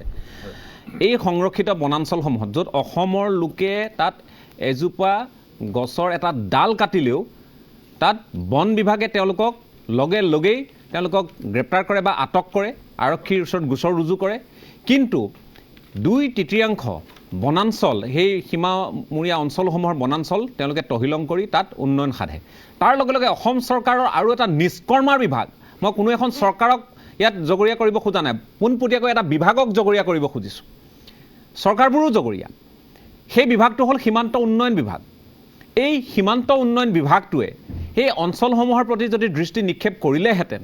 সেই অঞ্চলসমূহৰ উন্নয়ন যদি সাধিলেহেঁতেন তেতিয়া এই পৰিৱেশ পৰিস্থিতি আমি নিশ্চয় নেদেখিলোহেঁতেন ইয়াৰ উদাহৰণ বহুত আছে দি শেষ কৰিব নোৱাৰিম গতিকে সেই সীমান্ত উন্নয়ন বিভাগৰ মন্ত্ৰীয়ে সেই তাহানিৰ দিনৰ পৰা আজিৰ তাৰিখলৈ যিসকলে দায়িত্ব লৈ আহিছে তেওঁলোকে কোনো কাম কৰা নাই বিভাগটোৱে কোনো কাম কৰা নাই আৰু পাহাৰৰ নামনি অঞ্চলত যেতিয়াই এনেধৰণৰ এটা অঞ্চল দেখিবলৈ পায় যিটো অঞ্চল অনুন্নত যিটো অঞ্চলত তেওঁলোকে খেতি বাতি কৰিব পাৰে যিটো অঞ্চলত তেওঁলোকে উন্নয়ন সাধিব পাৰে পাহাৰীয়া লোকসকলৰ সেই অঞ্চলবোৰৰ প্ৰতি চকু থাকে আজি আমি যদি বিহুবৰৰ কথা কওঁ পলাক চাংমাই মনত আছে ঔগুৰিজান নাগিনীমৰাৰ কাষত নাগালেণ্ডৰ কাষত ঔগুৰিজান এনেধৰণৰ এটা অঞ্চল যিটো অঞ্চল আমি উল্লেখ কৰিব লাগিব সেই অঞ্চলৰ অন্যতম হৈছে আজি এই সৰু পথাৰ বৰপথাৰ প্ৰভৃতি অঞ্চলসমূহ আমি উল্লেখ কৰিব লাগিব অভয়পুৰ সংৰক্ষিত বনাঞ্চল যিসমূহ অঞ্চলত আহি চিংলো পথাৰ ইত্যাদি অঞ্চলত আহি নগাই তেওঁলোকে খেতি কৰে আজি এই লাইলাপুৰ অঞ্চলৰ তাৰ ব্যতিক্ৰম নহয় এই অঞ্চলসমূহ তেওঁলোকে বিচাৰে ল'বলৈ সৌ তাহানিতে ফিজুৱে যিবোৰ কথা কৈছিল আজি পাহাৰীয়া ৰাজ্যসমূহে তেনেধৰণৰ কথা বা কামেৰে আগবাঢ়িব খোজে গতিকে এই বিভাগসমূহ বিফল হৈছে এই কথাসমূহ আজি চৰকাৰে নিশ্চয় জোৰ দিব লাগিব চৰকাৰ যিহেতু বিজেপি মিত্ৰজোঁটৰ তেওঁলোকে জোৰ দিব লাগিব এই কথাবোৰত গতিকে সেই প্ৰসংগলৈ আহিব খুজিছোঁ যে এই লাইলাপুৰ হওক বা আন অঞ্চলসমূহ হওক তাত কিন্তু একেধৰণৰ এটা নিদিয়ে কিন্তু চুবুৰীয়া ৰাজ্যসমূহে অৱলম্বন কৰিছে আৰু তেওঁলোকৰ মানসিকতাৰ তাত বহিঃপ্ৰকাশো ঘটা দেখিবলৈ পোৱা গৈছে গতিকে এই সন্দৰ্ভত পলাক চাংমাই আপুনি কি ক'ব হয় ৰাজদীপ দা গতিকে অসম আমি সকলোৱে কৈছোঁ যে উত্তৰ পূৰ্বাঞ্চলৰ বিগ ব্ৰাদাৰ আৰু আমি সাতোখন ৰাজ্যৰ সাত ভনী বুলিয়ে আমি গৌৰৱ কৰোঁ আৰু সেইবাবে আজিও আমি অসম জাতীয়তাবাদী যুৱ ছাত্ৰ পৰিষদে এখন চিঠি পঠিয়াইছোঁ মিজোৰামৰ মুখ্যমন্ত্ৰীলৈকে আমি সেই চিঠিখনত উল্লেখ কৰিছোঁ যে কেতিয়াও অসমে উত্তৰ পূৰ্বাঞ্চলৰ যিবিলাক পাহাৰীয়া ৰাজ্য আছে সেই ৰাজ্যবিলাকৰ পৰা বিগত দিনবিলাকত আপোনালোকে দেখিছে যে অনেক সীমা সংকুচিত হৈছে আমাৰ ধন জন হানি হৈছে মানুহ হত্যা কৰা হৈছে নিৰীহ মানুহক হত্যা কৰা হৈছে তাৰ পিছতো ইমান সহনশীল ভূমিকা এই কাৰণেই লৈ থকা হৈছে যে হাতম পৰীক্ষা যিডাল ঐক্য সংহতিৰ এনাজৰী সেই ঐক্য এনাজৰীডাল বিনষ্ট নহয় বুলি এনেধৰণৰ ভূমিকা লোৱা হৈছে এতিয়া কথা হ'ল যে এই উত্তৰ পূৰ্বাঞ্চলৰ যিবিলাক চাৰিসীমা আছে উত্তৰ পূৰ্বাঞ্চলৰ যিবিলাক আন্তঃৰাজ্যিক সীমা আছে সেই সীমাবিলাকৰ যিটো সমস্যা সেই সমস্যাৰ যিটো চৰিত্ৰ আটাইবিলাক ৰাজ্যৰ প্ৰায় একেই গতিকে আমাৰ অসম নাগালেণ্ডৰ সীমা অসম অৰুণাচলৰ সীমা অসম মিজোৰাম অসম মেঘালয়ৰ যি সীমা সমস্যা সেই সীমা সমস্যাৰ চৰিত্ৰ কিন্তু একেই আজি মেঘালয়তে হওক মিজোৰামতে হওক আজি অৰুণাচলতে হওক নাগালেণ্ডতে হওক মাটিৰ অভাৱ হোৱা নাই মিজোৰামত কেৱল মাত্ৰ 10,91,014 জন মানুহ 2011 চনৰ জনসংখ্যা মতে বা ঠিক তেনেধৰণে 2011 চনৰ যি লোকপিয়ল সেই লোকপিয়লৰ মতে প্ৰায় 14 লাখ মানুহ বসবাস কৰে অৰুণাচলত গতিকে অৰুণাচলত প্ৰায় 83,000 বৰ্গ কিলোমিটাৰ মাটি আছে তেওঁলোকৰ আমাৰ অসমতকৈ যথেষ্ট তেওঁলোকৰ মাটি মানে বেছি তাৰপিছতো তেওঁলোকে যে এই এনেধৰণে আমাৰ অসমলৈকে আগ্ৰাসন কিয় কৰে ইয়াৰ মূল যিটো পইণ্ট আমি যদি বিশ্লেষণ কৰি চাওঁ আমাৰ নাজানো ইয়াতে যেনেধৰণে আজিকালি নৰেন্দ্ৰ মোদী ডাঙৰীয়া অসমৰ ভাৰতবৰ্ষৰ প্ৰধানমন্ত্ৰী নৰেন্দ্ৰ মোদী ডাঙৰীয়া উত্তৰ পূৰ্বাঞ্চলৰ সাংসদসকলে কৈছে বিদেশী শক্তিৰ হাত আছে বা ইয়াতে গৰুৰ চিণ্ডিকেট ড্ৰাগছৰ চিণ্ডিকেট এই আটাইবিলাক বিষয় আমি নাজানো ইমান দূৰলৈকে আমি নগ'লেও এটা কথা কিন্তু আমি জানো যে 434 কিলোমিটাৰ যিটো অসম নাগালেণ্ডৰ সীমা 164 কিলোমিটাৰ যিটো অসম মিজোৰামৰ সীমা এই সীমাবিলাকত কিন্তু অত্যন্ত কেৱল এটা সীমাই নহয় অত্যন্ত সম্ভৱ আৰু সম্ভাৱনা অন্তৰ্নিহিত হৈ আছে এই সীমাবিলাকত প্ৰচুৰ পৰিমাণে খনিজ সম্পদ প্ৰচুৰ পৰিমাণে প্ৰাকৃতিক সম্পদ অন্তৰ্নিহিত হৈ আছে আৰু আপুনি নিজেও জানে ময়ো জানো অসম নাগালেণ্ডৰ যিমান সীমা গোটেই সীমাবিলাকতে আমাৰ ফৰেষ্ট এলেকাবিলাক আছিল তাত সেই ফৰেষ্ট এলেকাবিলাকৰ অন্যতম এটা চ'ৰ্চে আছিল তাত মূল্যৱান যিবিলাক কাঠ শিল আন যিবিলাক সম্পদ আছে কয়লা ঠিক মিজোৰামতো তাৰ ব্যক্তিগম নহয় গতিকে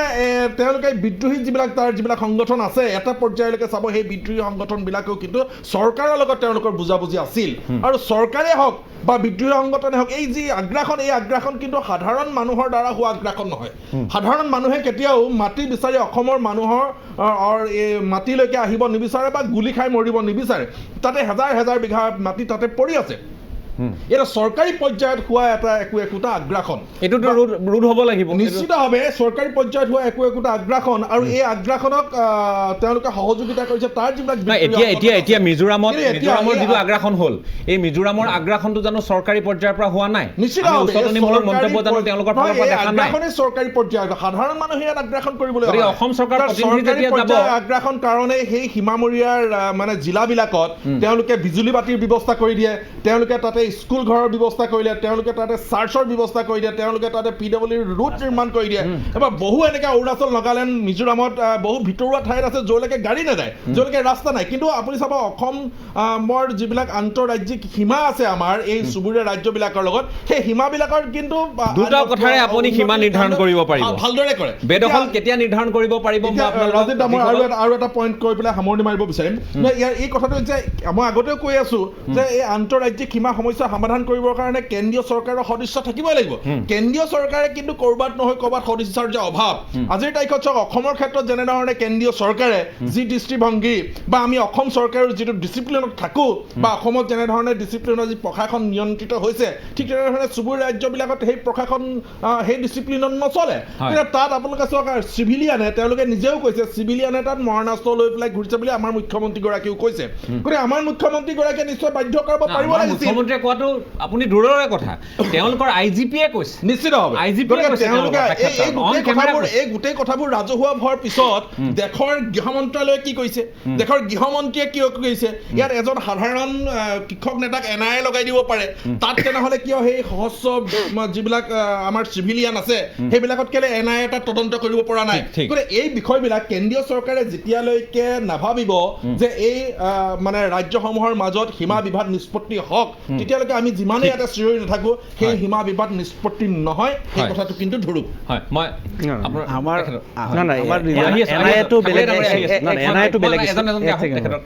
ৰিজাৰ্ভ ফৰেষ্ট আমাৰ প্ৰব্লেম হ'ল ৰিজাৰ্ভ ফৰেষ্ট আৰু মিজোৰামৰ কাৰণে সেইটো হ'ল এডভান্টেজ সিহঁতে কি কৰি আছে আমাৰ ৰিজাৰ্ভ ফৰেষ্ট কাটিছে এগৰ মিজো আনিছে সেম ডে সিহঁতক পাট্টা এলটমেণ্ট দি আছে ইলেক্ট্ৰিচিটি দি আছে 10 বছৰ আগৰ পৰা বৰ্ডাৰ লাইনত মিজোৰামৰ ৰোডছ কনষ্ট্ৰাক্টেড এতিয়া মিজোৰামে আমাৰ মাটিত যোৱা 10 বছৰৰ পৰা ৰাস্তা বনাই আছে আমিতো সেই অঞ্চলসমূহত ডেভেলপমেণ্ট কৰা নাই আমাৰ প্ৰব্লেমটো ক'ত হৈছে মই কওঁ 164 কিলোমিটাৰৰ ভিতৰত BOP কিমান আগতে আছিল 6 এতিয়া 11 ঠিক আছে BOPৰ আমাৰ কি আমাৰ বিওপিখিনি ক'ত কৰি আছে এই ফৰেষ্ট তো নাই সবচেয়ে ইন্টাৰেস্টিং কথা হ'ল এইটো বিওপিখিনি য'ত ফৰেষ্ট ৰিজাৰ্ভ ফৰেষ্টটো য'ত ষ্টাৰ্ট হৈছে অসমৰ পাৰ্টত সেইটো পাৰ্টত আমাৰ বিওপি য'ত এণ্ডিং পাৰ্ট বৰ্ডাৰত আমাৰ মাটিত তাত কিন্তু বিওপি নাই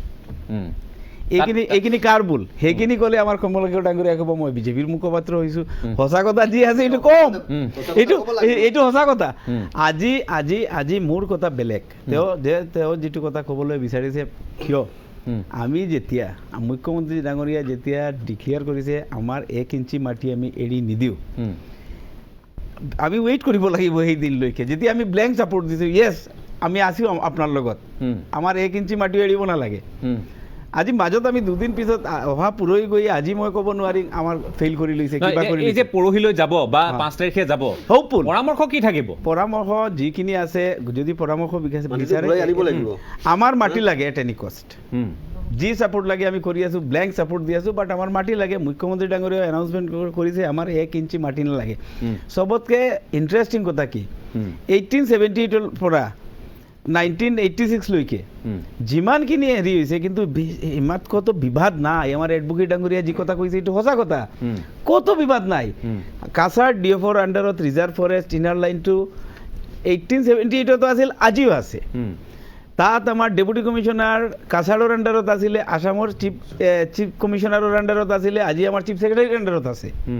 তাত লৈ সীমা বিবাদটো ক'ত বাইৰনটি আছিলে এছেম্বলিং পইণ্ট মিজো এণ্ড নন মিজোৰ তাত বজাৰ এখন আছিলে তাত ইনাৰ লাইন পাৰ্মিট থকা মানুহখিনি আমি সৰু থাকোঁতে তাত মিজোৰাম যাওঁতে তাতে গৈ চেক কৰিছিল আজি তাৰ পৰা 6-6.5 কিলোমিটাৰ আগত আহি গৈছে তাত কাৰ ভুলৰ কাৰণে আগুৱাই আহিছে গোটেই যোৱা 50 বছৰৰ ভুলৰ কাৰণে আগুৱাই আহিছে এইটো এদিনত 6.5 কিলোমিটাৰ নাই আজি এটা পাইপলাইন 5 মিটাৰ আহিছে পুৰহি আহিছে বাট ইট ইজ ফেক্ট যোৱা 5 বছৰত যোৱা 20 বছৰে যদি 50% হৈছে যোৱা 5 বছৰে 50% হৈছে এগ্ৰেছিভ মিজোবিলাকে যিটো মানে এগ্ৰেছিভলি হেৰি কৰিছে যোৱা 5 বছৰ যোৱা মই ক'ব লগা আছে যোৱা 5 বছৰত এগ্ৰেশ্যনটো বহুত বেছি হৈছে ইহঁতে ইমান এগ্ৰেছিভ ৰুদ্ৰ মূৰ্তি লৈ আজি গছ কাটিছে আজি ঘৰ বনাই দিছে আজি পাইপলাইন বনাই দিছে আজি আমাৰ মাটিত স্কুল বম্পিং কৰিছে এইটো কিন্তু যোৱা 5 বছৰত হৈছে ইয়াৰ আগতে হৈছে বাট শ্ল'লি হৈছে আৰু কোনোৱে চোৱাও নাছিল ন' মেন্সলেণ্ডৰ নিচিনা পৰি আছিল ৰিজাৰ্ভ ফৰেষ্টটো কিয় লগোৱা হৈছিল তেতিয়া ব্ৰিটিছ পিৰিয়ডত তাৰ এটা হিষ্ট্ৰী আছে ব্ৰিটিছ পিৰিয়ডত এইটো হিমাৰ কাৰণে ৰিজাৰ্ভ ফৰেষ্টটো আপুনি চাব যিমান হিমা আছে আমাৰ লুচাই পাহাৰৰ লগত বেলেগ পাহাৰৰ লগত চব ব্ৰিটিছ পিৰিয়ডত সেইখিনি আপোনাৰ ৰিজাৰ্ভ ফৰেষ্ট প্লেণ্টেশ্যন কৰা হৈছিল কিন্তু আচৰিত আমাৰ হিমালয় কোনো বিবাদ নাই ফাইনেলাইজড আমাৰ ৰেভিনিউ মেপখন ফাইনেলাইজড ফৰেষ্ট মেপখন ফাইনেলাইজ তাত কোনো ডিছপিউট নাই একো নাই সিহঁতে লাহে লাহে আহি আমাৰ গছডাল কাটে তাত ঝুম খেতি কৰে গড় এখন বনায় পট্টা পায় লাইট লগাই ৰাস্তা বনায় এতিয়া আমাৰ মাটিতে এই ৰাস্তা তেওঁলোকৰ চৰকাৰৰ সহযোগিতা আছে 100% গভৰ্ণমেণ্টে কৰিছে মোৰ কথা সেইটো যোৱা 71ৰ পৰা আজিলৈকে তেওঁলোকৰ গভৰ্ণমেণ্টে এইখিনি কাম আগবঢ়াই আছে আমাৰ গভৰ্ণমেণ্টে নিজৰ মাটিখনো ভালকে চোৱা নাই যোৱা 50 বছৰৰ ঠিক আছে ফাৰ্ষ্ট টাইম কোনটা এটা একশ্যন ৰিয়েকশ্যন কথাবোৰ তেনেধৰণে হৈছে দিছ ইজ ফাৰ্ষ্ট টাইম 26 তাৰিখে কিবা এটা ভাল একশ্যন ৰিয়েকশ্যন আমাৰ ফালৰ পৰা ডিসি কৈছে এছপি কৈছে এই কাৰণে মই মুখ্যমন্ত্ৰীক ডাঙৰীয়াক ধন্যবাদ দিছো ফাৰ্ষ্ট টাইম তো কিবা এটা হৈছে কথাটো এনেকুৱা নহয় কথাটো হৈছে কি যে একশ্যন ৰিয়েকশ্যনৰ কথা তাতে নাহে আৰু কথাটো হৈছে কি যে তাতে বিঅপি বনাইছে তাতে আমাৰ ফ'ৰ্চ গৈছে কিন্তু আমাৰ ফ'ৰ্চ যোৱাৰ পিছতে আমাৰ কেইটাক গুলি কৰি কিনে মাৰিলে কিন্তু আমাৰ মুখ্যমন্ত্ৰীৰ লগত যোগাযোগ কৰাৰ পিছতেও আমাৰ মুখ্যমন্ত্ৰী পুলিচ কেইটা কৈছে আৰু দাদা আমাক কিন্তু গুলি মাৰিবলৈ অৰ্ডাৰ দিয়া নাই আমি বিচাৰা নাই মাৰ্ডাৰ হ'ব লাগে মৰিব লাগে আমি বিচাৰোঁ যে আমাৰ মাজত এটা ভাতৃত্ববোধ এটা থাকিব লাগে কিন্তু আমি যিটো চালোঁ যিটো যোৱাকালি আমাৰ নৰ্থ ইষ্টৰ এম পি কেইটা আমাৰ প্ৰধানমন্ত্ৰীৰ লগত লগ ধৰিলে ভালে পাইছোঁ আৰু লগ ধৰি কিনে কি ক'ব লাগিছিল যে আমি যেনেকুৱা এছেম্বলি টীম গৈছোঁ এনেকুৱা পাৰ্লামেণ্টৰ এটা টীম আহিব লাগে সিহঁতে কি ক'লে কংগ্ৰেছৰ দোষ আৰে এতিয়া প্ৰধানমন্ত্ৰী হৈছে আমাৰ হেৰিয়া নৰেন্দ্ৰ মোদী আপোনালোকৰ জৱাহৰলাল নেহৰুক প্ৰশ্ন কৰিলে হ'ব নেকি 50 বছৰ আগৰ কথা ক'লে হ'ব নেকি কথাটো হৈছে কি যোৱা যদি 50 বছৰে যদি আপোনাৰ যদি 2 কিলোমিটাৰ 1 কিলোমিটাৰ যাই থাকে তেনে এই 5 বছৰে গৈছে আৰু 3 কিলোমিটাৰ গৈছে আমি এতিয়া বুজি নাই যোৱা আগতে 50 বছৰ কিয় গ'ল এইটোৱে কথা কিন্তু এতিয়া যে গৈছে এতিয়া 6জন মৰিছে আমি এনেকৈ ক'ম নেকি যে কংগ্ৰেছ আহিলে 8জন মৰিলে ভাল হ'ব এনেকুৱাতো কম্পিটিশ্যন হ'ব নালাগে আগত গৈছে বুলি আমি কথা নাপাতো আৰু এতিয়া কথাটো হৈছে কি আগত গৈছে এতিয়া গৈছে গভৰ্ণমেণ্টৰ যদি কেপাবিলিটি থাকে গভৰ্ণমেণ্ট যদি বিগ বাজাৰ হিচাপে যদি সিহঁতৰ যদি মেণ্টেলিটি থাকে তেনেহ'লে আমাৰ মাটিকেইটা ঘূৰাই আনক কথাটো হৈছে কি যে আজিৰ দিনত যিটো পৰিৱেশ হৈছে যিটো আজিৰ দিনত মিজোৰামৰ যিটো আগ্ৰাসন যিটো মনোভাৱ যিটো আপুনি মানে স্পটত গ'লে আপুনি চাব আৰু মানে এনেকুৱা অৱস্থা হৈছে আমাৰ আৰক্ষীয়ে আমাৰ গভৰ্ণমেণ্টে 8 কিলোমিটাৰ আগতে ৰখাই দিয়ে আমি কংগ্ৰেছৰ প্ৰতিনিধি দল গৈছিলোঁ আমাক কিন্তু যাব দিয়া নাই কিন্তু আমাক যাব পৰিস্থিতিগত কাৰণত বাৰু যাবলৈ সিহঁতে গৈ আছে কিন্তু কথাটো হৈছে কি যে আমি যদি এনেকুৱা ডিফেন্সিভ হৈ থাকোঁ আমি বিচাৰা নাই মিজোৰামৰ লগত যে আমাৰ এটা কাজিয়া হওক আমি বিচাৰা আমি বিগ বাজাৰ হিচাপে আমাৰ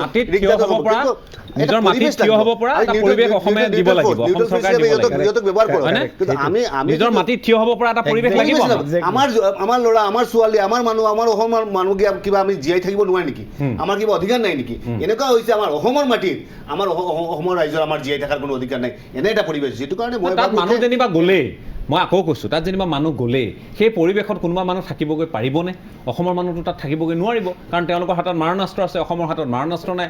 তাতোতকৈ ডাঙৰ কথাটো হৈছে পলাশ চাংমাই মনত আছে 2007 চনত মই আকৌ কৈছোঁ চৰকাৰ কাৰ আছিল কাৰ নাই অসম চৰকাৰেইটো হয় চৰকাৰ এটা কণ্টিনিউৱাছ প্ৰচেছ দল সলনি হৈ থাকিব কিন্তু চৰকাৰখনটো অসম চৰকাৰ আমোলা বিষয়াসকলটো অসমৰ আমোলা বিষয়া 2007 চনত গেলেকী ঘটনাটো পলাশ চাংমাই মনত আছে দুগৰাকী মানুহ মাৰিছিল তাত নগা দুৰ্বৃত্ত আহি হত্যা কৰিছিল সীমান্ত এলেকাত আমি আকৌ মনত পেলাই বিচাৰা নাই কিন্তু 1966ৰ কথাটো আমাৰ মনত আছে এতিয়াও আসলে মিজোৰামৰ কি সিহঁতৰ ইণ্টিগ্ৰিটি কিছুমান অভাৱ আছে তো আমি অস্বীকাৰ কৰিব নোৱাৰি আপুনি আমাৰ তাতে আমাৰ অসমৰ গাছ কাটি একদম পেলাই দিছে একদম তাৰপিছতে সিহঁতে ঘৰ এটা বনালে ঘৰ বনাই কিনে সিহঁতে কিন্তু ইণ্ডিয়াৰ মেপটো তাতে লগোৱা নাই কিন্তু সিহঁতে কিবা MNF-ৰ মেপ এটা লগাইছে এইটো কাৰণে মই ভাবোঁ যে ভাৰতবৰ্ষৰ যদি একে হয় আমি ভাৰতবৰ্ষৰ মিজোৰাম আমাৰ ষ্টেট অসম আমাৰ ষ্টেট আমাৰ ভাৰতবৰ্ষৰ এইটো কাৰণে ভাৰতবৰ্ষৰ অখণ্ডতা আমি ভাবোঁ যে অসমৰ ৰাইজ মিজোৰামৰ ৰাইজ একে মিলি কেনে আমাৰ চলিব ঠিক আছে, আজিৰ দিনটো ঠিক আছে। পৰিৱেশটো নাই সিহঁতে কেতিয়াবা হয়। ৱেলকাম চাইনা লিখি দিয়ে Welcome China বুলি লিখি দিয়ে। এইটো কথা যে আমাৰ কালি সন্মানীয় সাংসদবিলাকে কৈছিলে যে এটা বাহিৰা শত্ৰু থাকিব পাৰে এইটো যিটো আপত্তি কৰাৰ আমাৰ দৰকাৰ নাই কিয়নো এইটো এটা ইনভেষ্টিগেশ্যন চলি আছে কিয়নো এইটো যিটো আমাৰ কমলক্ষা দেৱপ্ৰকাশই নিজে কথা এটা ক'লে যে তেওঁলোকৰ মটিভটোৱে বেলেগ তেওঁলোকে ইণ্ডিয়ান হেৰিয়ে লিখা নাই চ' বাহিৰৰ ফ'ৰ্চ নিশ্চয়কৈ তাত থাকিব পাৰে সেইটো ডাঙৰ এটা ইনভেষ্টিগেশ্যন নিশ্চয়কৈ হ'ব লাগে আৰু এইটো নিশ্চয়কৈ হ'ব আৰু আমাৰ অমিত শ্বাহ ডাঙৰীয়া এইটো এটা গুৰুত্ব সহকাৰে লৈছে বিষয়টো আৰু নিশ্চয়কৈ এই অনাগত দিনবিলাকত যি এইকেইটা দিন আছে এইকেইটা দিনৰ ভিতৰত এটা ভাল ফল এটা পাম আৰু নিশ্চয়কৈ ডিপ্ল'মেটিকেলিও আমাৰ যি আমাৰ ডক্টৰ হিমন্ত বিশ্ব শৰ্মা ডাঙৰীয়া আমাৰ অসমৰ মুখ্যমন্ত্ৰী ডিপ্ল'মেটিকেলি যিখিনি কাজ কৰি আছে তাত আমাৰ অসমৰ ৰাইজ সন্তুষ্ট হৈ আছে আৰু নিশ্চয়কৈ তেওঁৰ ওপৰত ডাঙৰ দুৰ্ভাগ্যটো কি জানেনে মই আপোনালোকক অকমতে কৈছো মিজোৰামত এই বিষয়টো যথেষ্ট স্পৰ্শকাতৰ তেওঁলোকৰ স্বাভিমানত লাগিছে তেওঁলোকে যিয়ে নকৰক তেওঁলোকে ভুল কৰিলেও কিন্তু তেওঁলোকে একগোট হৈ মিজোৰামৰ কোনো লোকে মই আকৌ কওঁ যে তেওঁলোকৰ চৰকাৰক এই মুহূৰ্তলৈ এগৰাকী তাত থকা বিজেপিৰ মই যিমান দূৰ অৱগত মোৰ সতীৰ্থ তাৰ বন্ধুসকলৰ সৈতে যিমান দূৰ অৱগত তেওঁলোকৰ পৰা যে মিজোৰামৰ এগৰাকী বিজেপিৰ বিধায়ক এগৰাকীয়ে যিহেতু আছে বিজেপিৰ বিধায়কগৰাকীৰ বাহিৰে বাকীসকলে এই গোটেই ঘটনাটোক বিশেষভাৱে নিন্দা কৰা পৰিলক্ষিত হোৱা নাই প্ৰথম কথা দ্বিতীয় কথাটো হ'ল যে তেওঁলোকৰ যিটো ঐক্য আৰু সংহতি মিজো হিচাপে সেইটো জোৰদাৰ ৰূপত আছে আৰু এই ঘটনাটো যদিও বা ঘটিছে ৱাৰেণ্টেড ঘটিছে কিন্তু গোটেই মিজোৰামৰ প্ৰত্যেকগৰাকী মিজোৰ এই কথাখিনিয়ে বুকুত জুই জ্বলাই থৈছে এই কথাখিনি সকলোৱে জানে আজি তেওঁলোকে যি অভাৱত ভুগিছে তেওঁলোকে সেই অভাৱ তেওঁলোকৰ মাজত ইজনে বিনিময় প্ৰথা এটাও দেখিছে আপোনালোকে বজাৰে সমানে তেওঁলোকে বিনিময় কৰিছে প্ৰয়োজনত দ্ৰব্য বিনিময় কৰিছে গতিকে এই কথাবোৰ আমি দেখিবলৈ পাইছোঁ কিন্তু দুৰ্ভাগ্যটো কি জানেনে আজি যদি এই ঘটনা বৰাক উপত্যকাত হৈছে এই ঘটনা ইয়াত হৈছে মই অপ্ৰিয় সত্য কথাটো আপোনালোকক কৈছোঁ যে বাকী অঞ্চলৰ লোকসকলৰ সকলোৰে গৰিষ্ঠ সংখ্যকৰ কিন্তু এই কথাবোৰৰ প্ৰতি বিশেষ ভ্ৰক্ষেপ নাই এক নম্বৰ কথা ভাল পালেও বেয়া পালেও এইবোৰ কথা আমি দেখি অহা কথা শুনি অহা বুজি অহা কথা আজি যদি চৰাইদেউত হৈছে বাকী অঞ্চলৰ মানুহে সেইবোৰত বেছি মূৰ ঘমাই নাথাকে এইটো আটাইতকৈ ডাঙৰ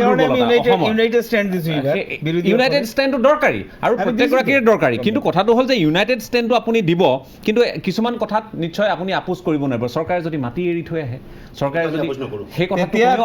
সাধাৰণ নাগৰিকো আপোচ কৰিব নোৱাৰিব গতিকে চৰকাৰক হাত শক্তিশালী কৰাত সকলো আছে মই সেইকাৰণে গোস্বামী ডাঙৰীয়া আমাৰ মাজত আছে ইয়াৰ মাজত এটা প্ৰতিক্ৰিয়া দিব বিচাৰিম ডাঙৰীয়া এইটো ক'লে আমাৰ এই বিষয়ত যেটো আমি পজিটিভ দিশত এটা ডিসকাশন কৰি আছো অসমৰ যিকোনো বৰ্ডাৰ আমাৰ অসমীয়া বৃহত্তৰ অসমীয়া জাতিটোৰে হয় ইয়াতে যোন বৃহত্তৰ অসমীয়া জাতিটোৰ যোন আছে ইয়াতে আৰু দেখা গৈছে এই যেটো আমাৰ ইয়াতে আমাৰ জি কাণ্ড হল ইয়াতে কিন্তু মোৰ সমষ্টিৰ মানুহ পলাকবাৰীৰ কথা কৈছো পলাকবাৰীটো তাৰ নহয় অথচ এটা ইমুৰত পৰে পলাকবাৰী সমষ্টিৰ মানুহ মই নিজে দেখিছো আমাৰ অফিচত ডিসকাশন হৈছে আমাৰ মানুহ তেওঁলোকে মাৰি থৈ গৈছে আমাৰ তেনেকুৱা ধৰণৰ কথাটো ক'লে অলপ মই বিভেদ এটা প্ৰতিক্ৰিয়া বিভেদ কথাটো কোৱা নাই উজনিত ৰিঅ্যাকচন হৈছে মই দেখিছো ধুবুৰীত ৰিঅ্যাকচন হৈছে এই ধৰণৰ কথা নহয় আমি পজিটিভ দিশত ডিসকাশন হ'ব লাগে আৰু তেনেকুৱা যদি দুই এজনে নহয় মই কৈছো দুই এজনে যদি তেনেকুৱা ভাব ৰাখিছে হেতু ভাবটো অনুচিত নাই ঐক্য সংহতি অসমীয়াৰ প্ৰতিফলিত হোৱা নাই নাচি থাকিব লগা হয় ঐক্য সংহতিৰ 100% প্ৰতিফলিত হোৱা নাই জাতি জনগোষ্ঠী নাই আপোনালোকে সকলে একত্ৰিত হৈ থাকিব লাগে আমি সেইটো বিচাৰো আমি অসমৰ মাজতে কিয় এই গোটেই কথাটোক লৈ আজি অসমক একাখৰীয়া কৰাৰ এটা ষড়যন্ত্ৰ চলিছে এই কথাটো অসমৰ কিমান মানুহে জানে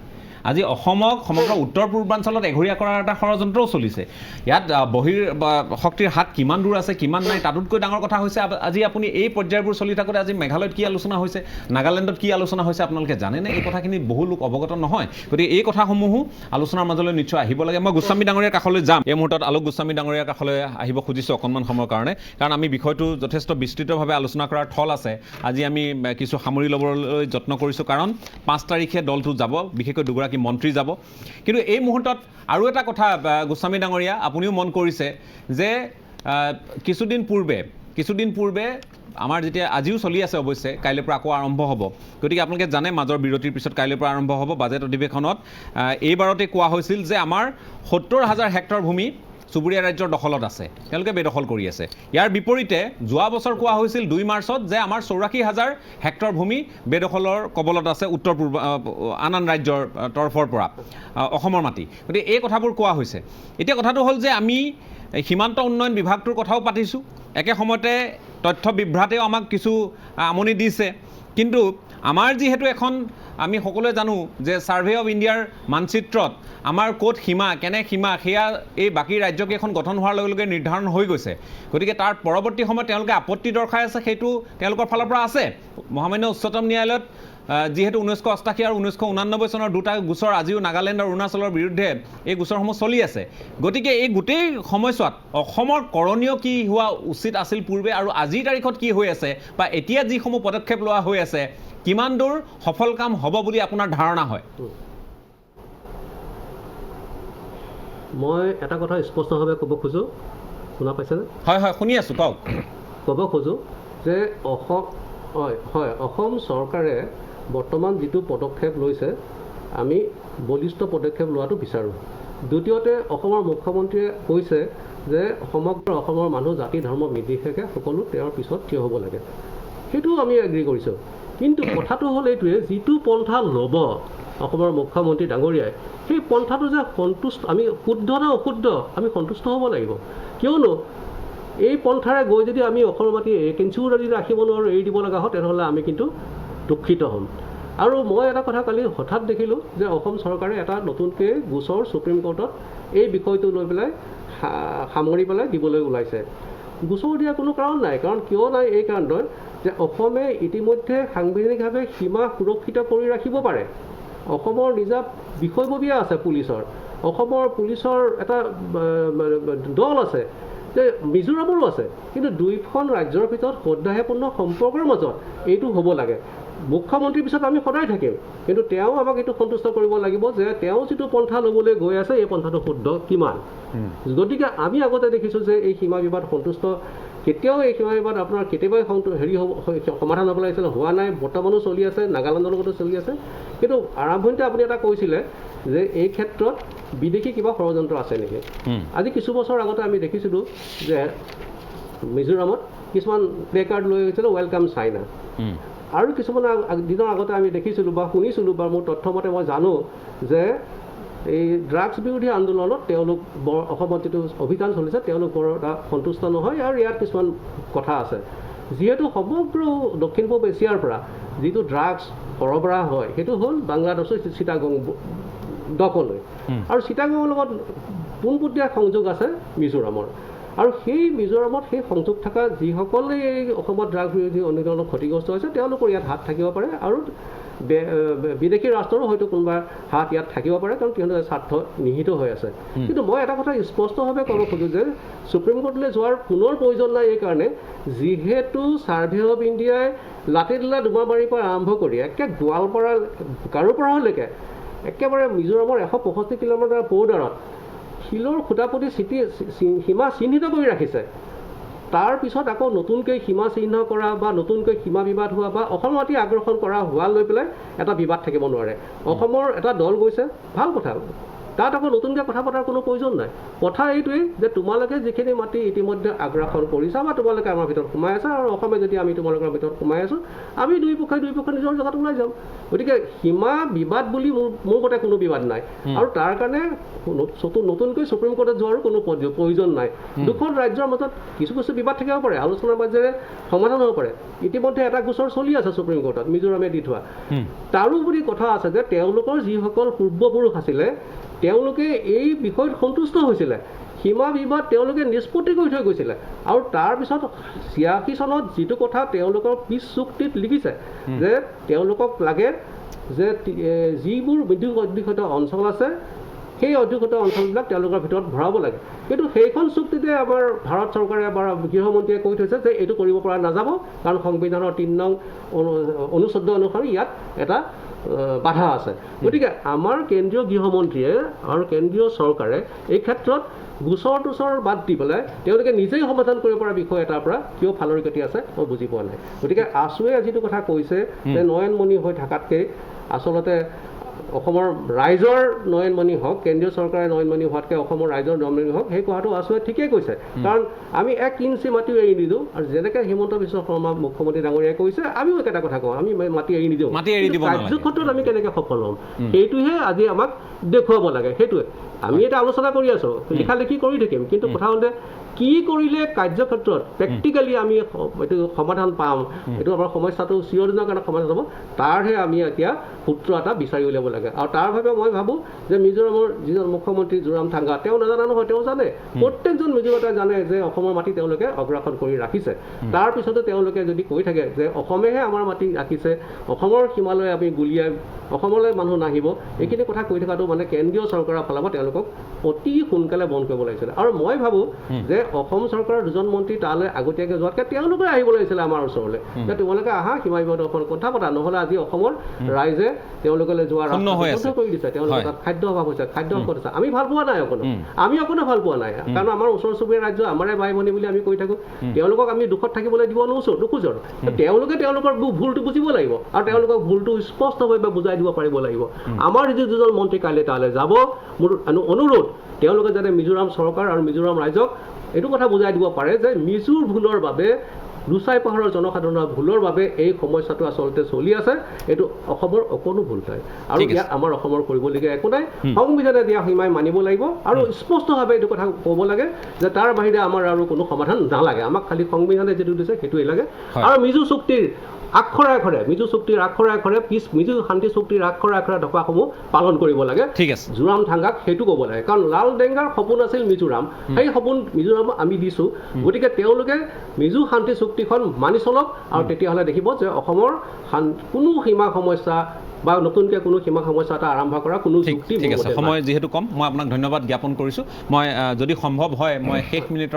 1 মিনিটৰ কাৰণে আকৌ আপোনাৰ কাষলৈ আহিবলৈ যত্ন কৰিম। মই পলাশ চাংমাই আপোনাৰ কাষলৈ আহিছোঁ। এই কথাবোৰ চলি থকাৰ মাজতে আমি দেখিছোঁ যে এই বিষয়টো মই উনুকিয়াবই লাগিব, যিহেতু প্ৰসংগটো মই টানি থৈছোঁ। সেয়া হ'ল আমি নাগালেণ্ডৰ সীমাত আমি যিসমূহ বিবদমান অঞ্চল, কিশোৰ ভেলী হওক, তিৰু হিলছ হওক, এই অঞ্চলসমূহত য'ত আৰক্ষী মোতায়েন কৰা হৈছিল দুই পক্ষৰ ফালৰ পৰা, এইখিনি আঁতৰাই অনা হ'ল। কিন্তু গাঁওসমূহৰ কি হ'ব? আজি মৰিয়নিৰ ফালে 22 কিলোমিটাৰ দিছৈ ভেলী সংৰক্ষিত বনাঞ্চলৰ আজি এলেকাৰ পিছত এলেকা দখল কৰি যে আছে, আমাৰ বিঅ'পিৰ পৰা আগুৱাই আহি তেওঁলোকৰ যিবোৰ চেকপোষ্ট আছে তালৈকে আজি যিহেতু গাঁও পাতি থৈছে তেওঁলোকে, এইবোৰৰ কি হ'ব? গতিকে এই প্ৰসংগবোৰো পৰ্যায়ক্ৰমে আলোচনা হ'ব লাগিব। আমি এটা কথাত মই আজি কথা হৈছিলোঁ অসমৰ প্ৰাক্তন মুখ্য সচিবগৰাকীৰ সৈতে, কুমাৰ সঞ্জয় কৃষ্ণৰ সৈতে, তেখেতে উল্লেখ কৰিলে যে 16 বছৰৰ মূৰত মুখ্য সচিব পৰ্যায়ত তেখেতৰ কাৰ্যকালত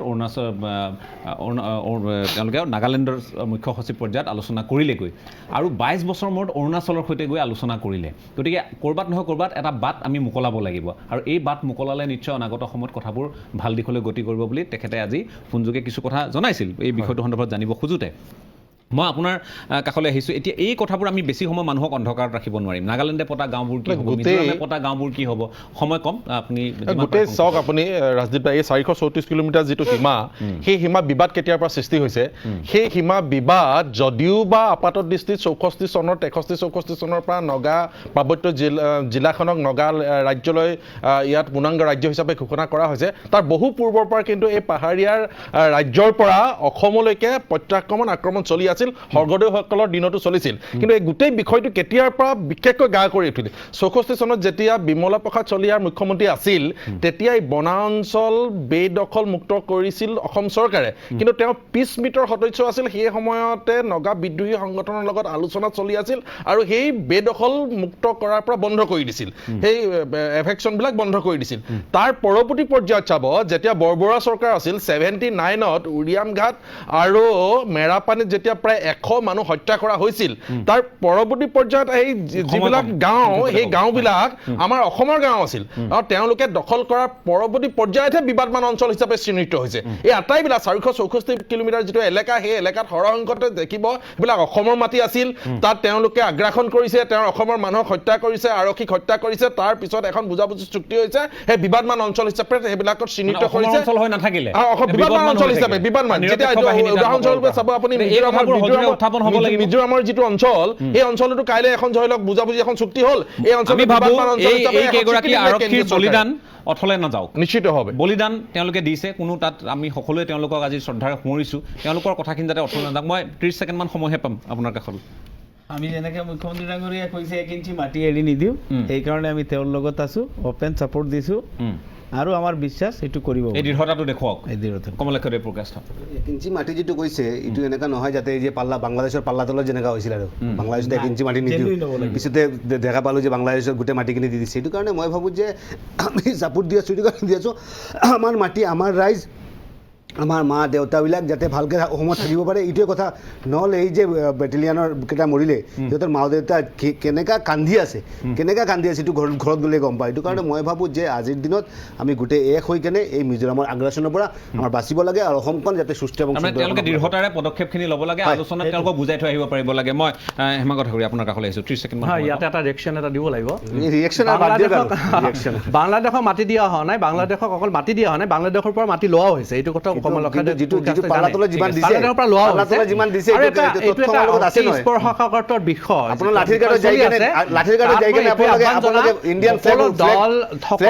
একত্ৰিত হ'ব লাগে ভাল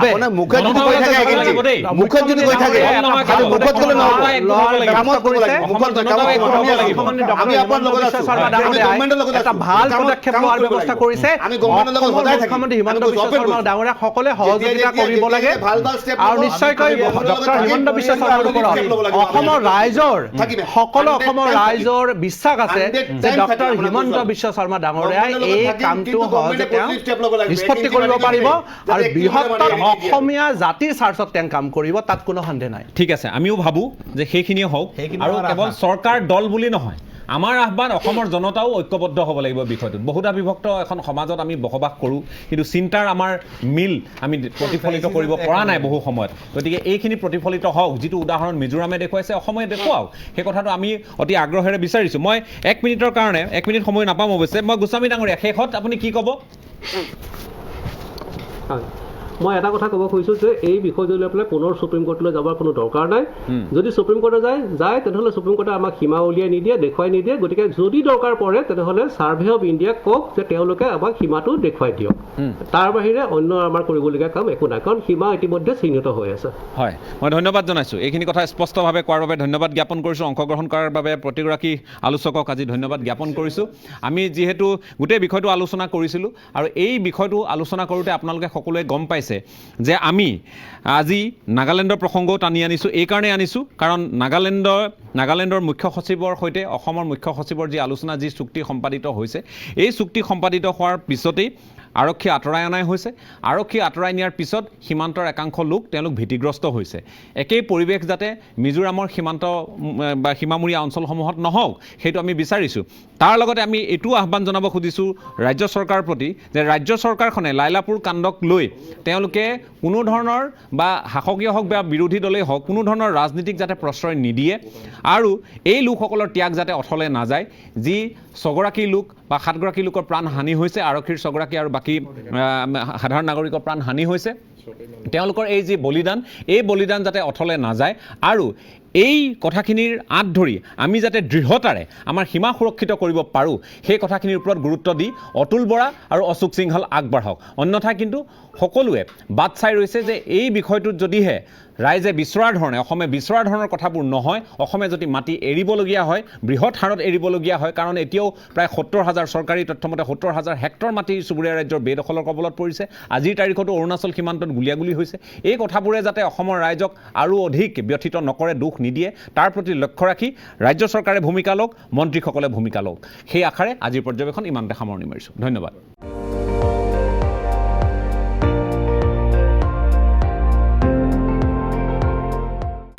আপুনি চাই আছে ND24 সৰ্বশ্ৰেষ্ঠ নহয় সৰ্বোত্তমৰ দৌৰ